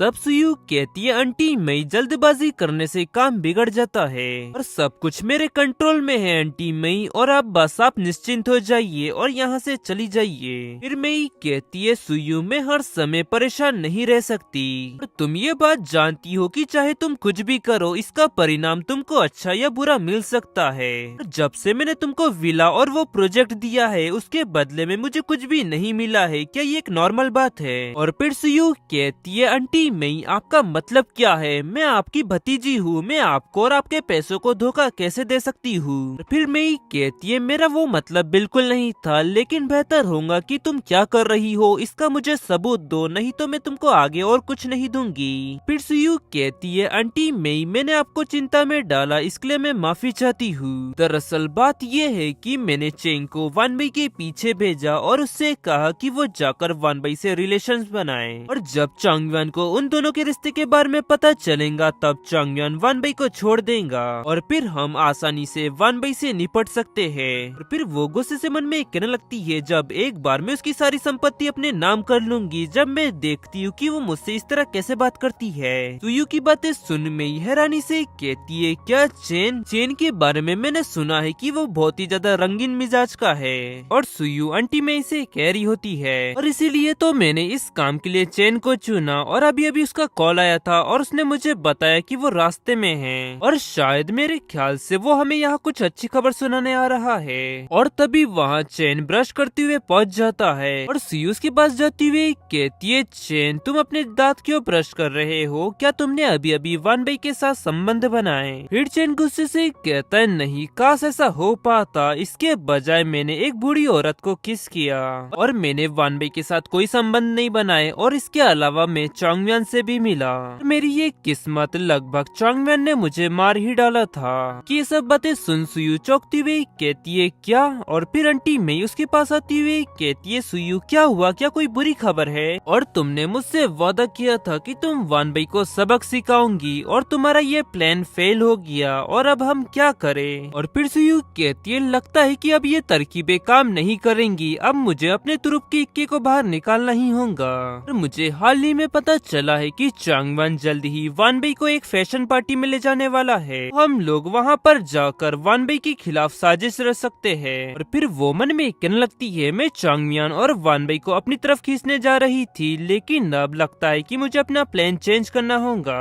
और फिर आंटी मई हैरानी से कहती है, तुम्हारा प्लान क्या है सुयू? तब सुयू कहती है, मैं पार्टी में किसी तरह वानबाई की वाइन की गिलास में नशीली दवा मिला दूंगी ताकि चेन उसके साथ सो सके। और फिर उसके बाद कुछ लोगों को अपने साथ लेकर मैं वानबाई को ढूंढने निकल जाऊंगी। और फिर जब हम वहाँ पर पहुँचेंगे तो सभी लोगों से इस तरह देख सब उसके बारे में बातें करने लगेंगे, और इस तरह उसकी प्रतिष्ठा बर्बाद हो जाएंगी। फिर चेन हैरानी से कहता है, क्या फिर से? नहीं, मैं ऐसा नहीं करने वाला। चांगयुन मुझे मार डालेगा। फिर सुयू कहती है, चेन तुम चिंता मत करो, तब तुम सारा दोष उस पर डाल देना। और सारे मेहमानों के सामने जब चांगयुन के पास कोई भी सबूत नहीं रहेगा हमारे खिलाफ, तो वो हमारा कुछ नहीं बिगाड़ पाएगा। सुयू की ये सब बातें सुन चेन कहता है, ठीक है, मैं समझ गया, चलो एक और बार ट्राई करते हैं। और फिर आंटी मई कहती है, सुयू वो दवा मुझे वानबाई को देने दो, और मैं वानबाई की बर्बादी खुद अपनी आंखों से देखना चाहती हूँ। सुयू कहती है, ठीक है आंटी मई, मैं ये सब आप पर छोड़ देती हूँ, जैसा आप चाहती हो। और अब मैं आप दोनों को इनवाइट करने के लिए पार्टी ऑर्गेनाइजर को फोन करती हूँ। फिर सुयू वहाँ से जाती हुई मन में कहने लगती है, में वो कितनी ज्यादा बेवकूफ है। वो सामने से पेशकश कर रही है कि वो वानबाई को दवा देंगी। खैर ये तो बढ़िया ही है, अगर कुछ भी गड़बड़ होती है तो मैं इस परेशानी से बच सकती हूँ। और सुयू वहाँ से जा रही होती है, और वहीं चेन उससे कह रहा होता है, जल्दी करो सुयू, मैं वानबाई के साथ मजे करने के लिए और ज्यादा इंतजार नहीं कर सकता। और ये सब हो जाने के बाद मैं चांगयुन की वो शक्ल देखना चाहता हूँ। फिर आंटी मई कहती है, चेन हम जल्दी ही उसके साथ समझौता कर सकते हैं। वहीं चेन कह रहा होता है, वैसे मिस्टर कहाँ है? पिछली बार मेरे पास उनके पास मिलने का समय नहीं था, और मैंने सोचा था कि आज मैं उनसे मिल लूंगा। आंटी मई कहती है, वो आज जल्दी ही घर से निकल गए एक घड़ी की दुकान के लिए। वैसे मेरी ये बात समझ में नहीं आ रही है कि वो घड़ी क्यों सुधारना चाहता है, जबकि वो नई घड़ी ले सकता है। फिर चेन कहता है, अच्छा तो ये बात है, लेकिन वो ऐसा कैसे कर सकते हैं? एक घड़ी के लिए वो घर पर आपको अकेला कैसे छोड़ सकते हैं? क्या उनको इस बात का डर नहीं है कि आप घर पर अकेला महसूस करेंगी?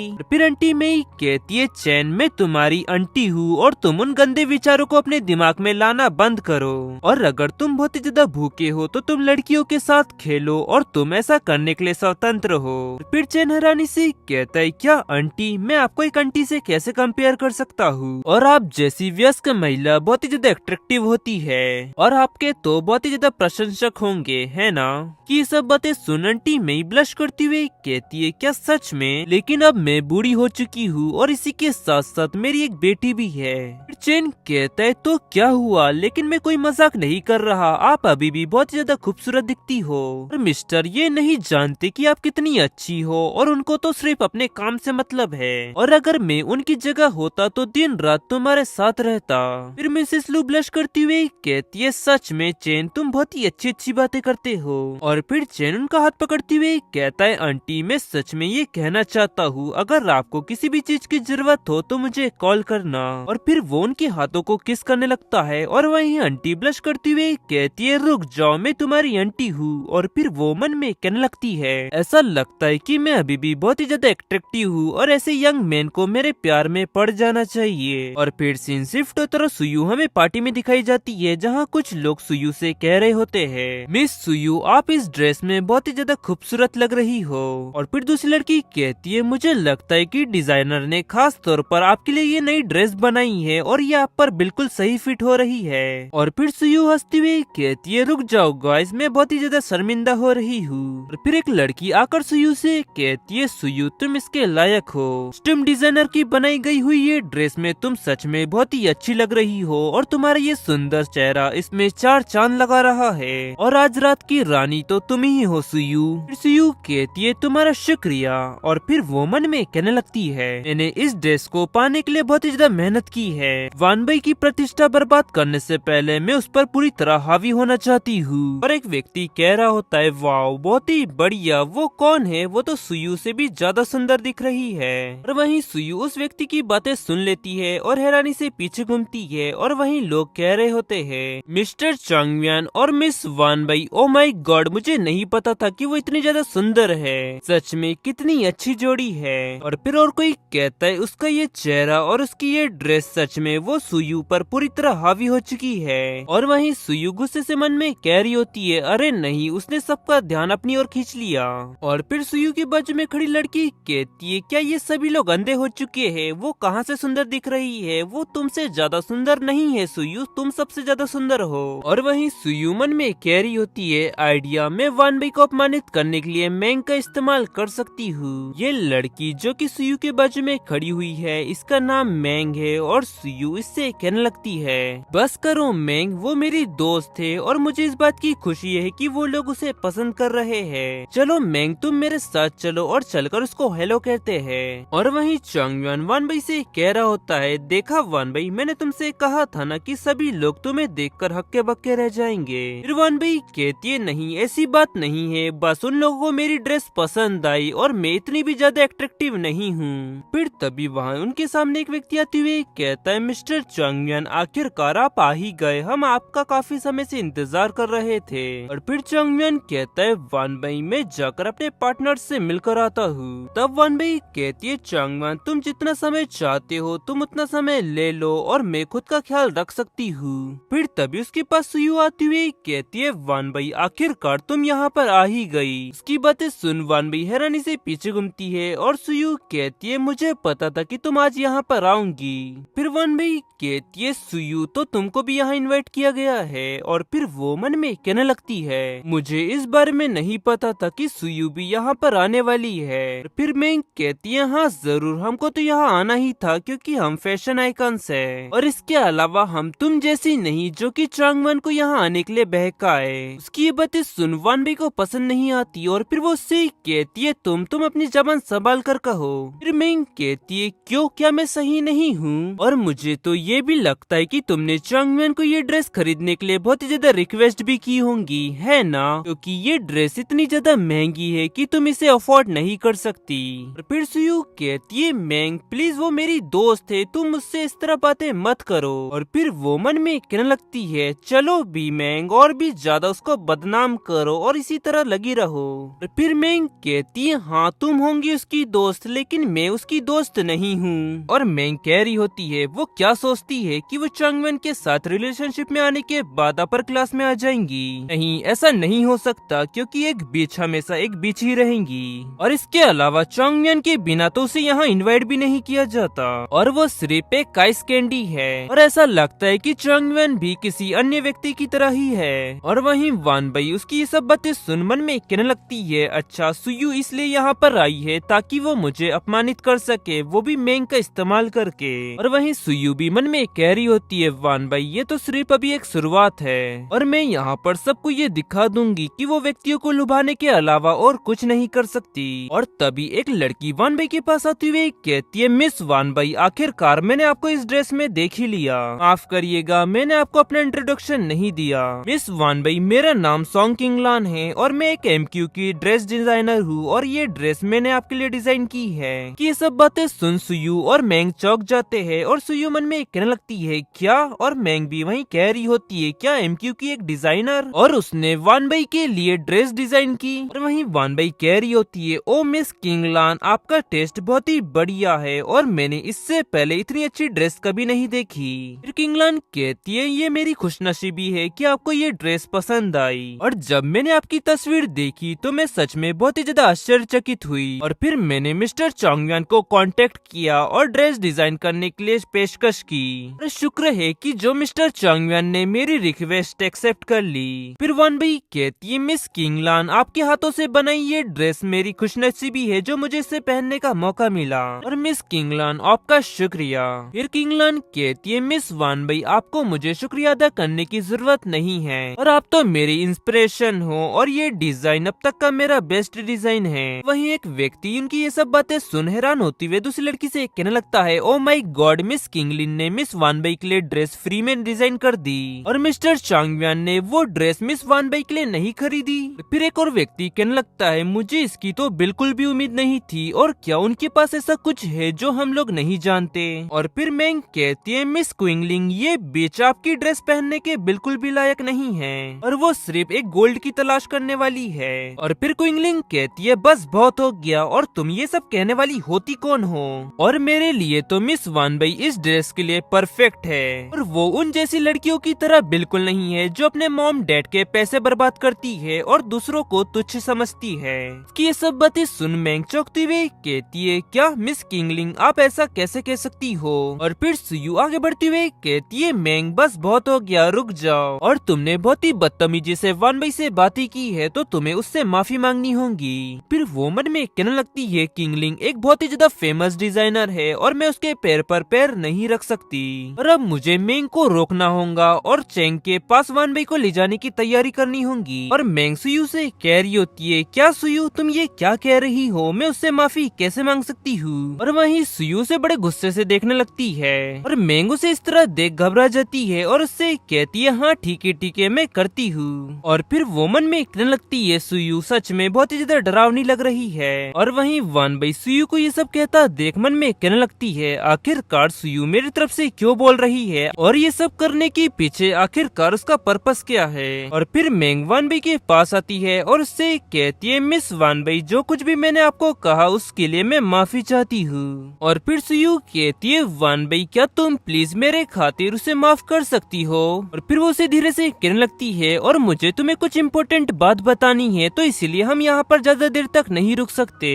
उसकी ये बात सुन वानबई हैरानी से कहती है क्या इम्पोर्टेंट बात, लेकिन वो क्या है। तब सुयू कहती है वो वानबई, बेहतर होगा कि हम ये बातें यहाँ पर ना करें, कहीं अकेले में जाकर इस बारे में बात करते हैं। और वहीं वानबई सुयू की ये चाल समझ जाती है और स्माइल करती हुए मन में कहने लगती है आखिरकार अब वो अपनी चाल चल रही है। और फिर वो किंगलिंग से कहती है मिस किंगलिंग मुझे माफ करिएगा, सुयू मुझसे कुछ बात करना चाहती है तो फिर मिलते हैं अपन बाद में। तब किंगलिंग कहती है हाँ ठीक है मिस वानबई, मिलते हैं फिर। और फिर सुयू वानबई को अपने साथ ले जाती हुई कहती है चिंता मत करो वानबई, मैं तुम्हारा ज्यादा समय नहीं लूंगी। और वहीं वानबई मन में कह रही होती है आखिरकार वो क्या करने जा रही है। और वहीं दूसरी तरफ चांगवन अपने बिजनेस पार्टनरों से बात कर रहा होता है, तभी उसका एक व्यक्ति उसके पास आकर धीरे से कहता है सर मिस वानबई और सुयू सेकंड फ्लोर पर जा रहे हैं। उसकी बात सुन चांगवन चौंकते हुए कहता है क्या। और फिर वो अपने बिजनेस पार्टनरों से कहने लगता है मुझे माफ करिएगा, मुझे कुछ काम आ गया है। और फिर चांगवियान आगे बढ़ मन में कहने लगता है मुझे इसकी बिल्कुल भी उम्मीद नहीं थी कि सुयू भी यहाँ पर आएंगी, मुझे डर है कि कहीं सुयू वानबई के साथ कुछ करना दे, अब मुझे भी उन लोगों के पीछे जाना चाहिए। और वहीं दूसरी तरफ वानबई और सुयू सेकंड फ्लोर पर जा रहे होते हैं और वानबई सुयू से कहती है क्या मिस मेई मुझसे माफी मांगना चाहती है। तब सुयू कहती है हाँ, और मैं ये बात जानती हूँ वानबई कि तुम उसे देखना नहीं चाहती, लेकिन उनको अपने किए पर पछतावा है, और प्लीज वानबई तुम उसको एक मौका दो ताकि वो तुमसे व्यक्तिगत रूप से माफी मांग सके। फिर वानबई कहती है हाँ जरूर, और हम दोनों के बीच में सब ठीक हो सकता है। और फिर वो मन में कहने लगती है जो पर्सन मेरी हिम्मत से नफरत करता हो वो मुझसे माफी कैसे मांग सकती है, और इन दोनों ने मिलकर मेरे खिलाफ ये साजिश रची है। और फिर वो दोनों एक रूम के पास पहुँचते हैं और सुयु गेट खोलती हुई कहती है बढ़िया, और वो इस रूम में तुम्हारा इंतजार कर रही है वान भाई। और फिर वो एंटर होती हुई कहती है आंटी मेई, वान भाई यहाँ पर आ चुकी है। और गाइस जी के साथ एपिसोड नंबर 300 यहाँ एंड होता है। पसंद आया तो लाइक एंड सब्सक्राइब जरूर करें। मिलते हैं आपको जल्दी नेक्स्ट एपिसोड में।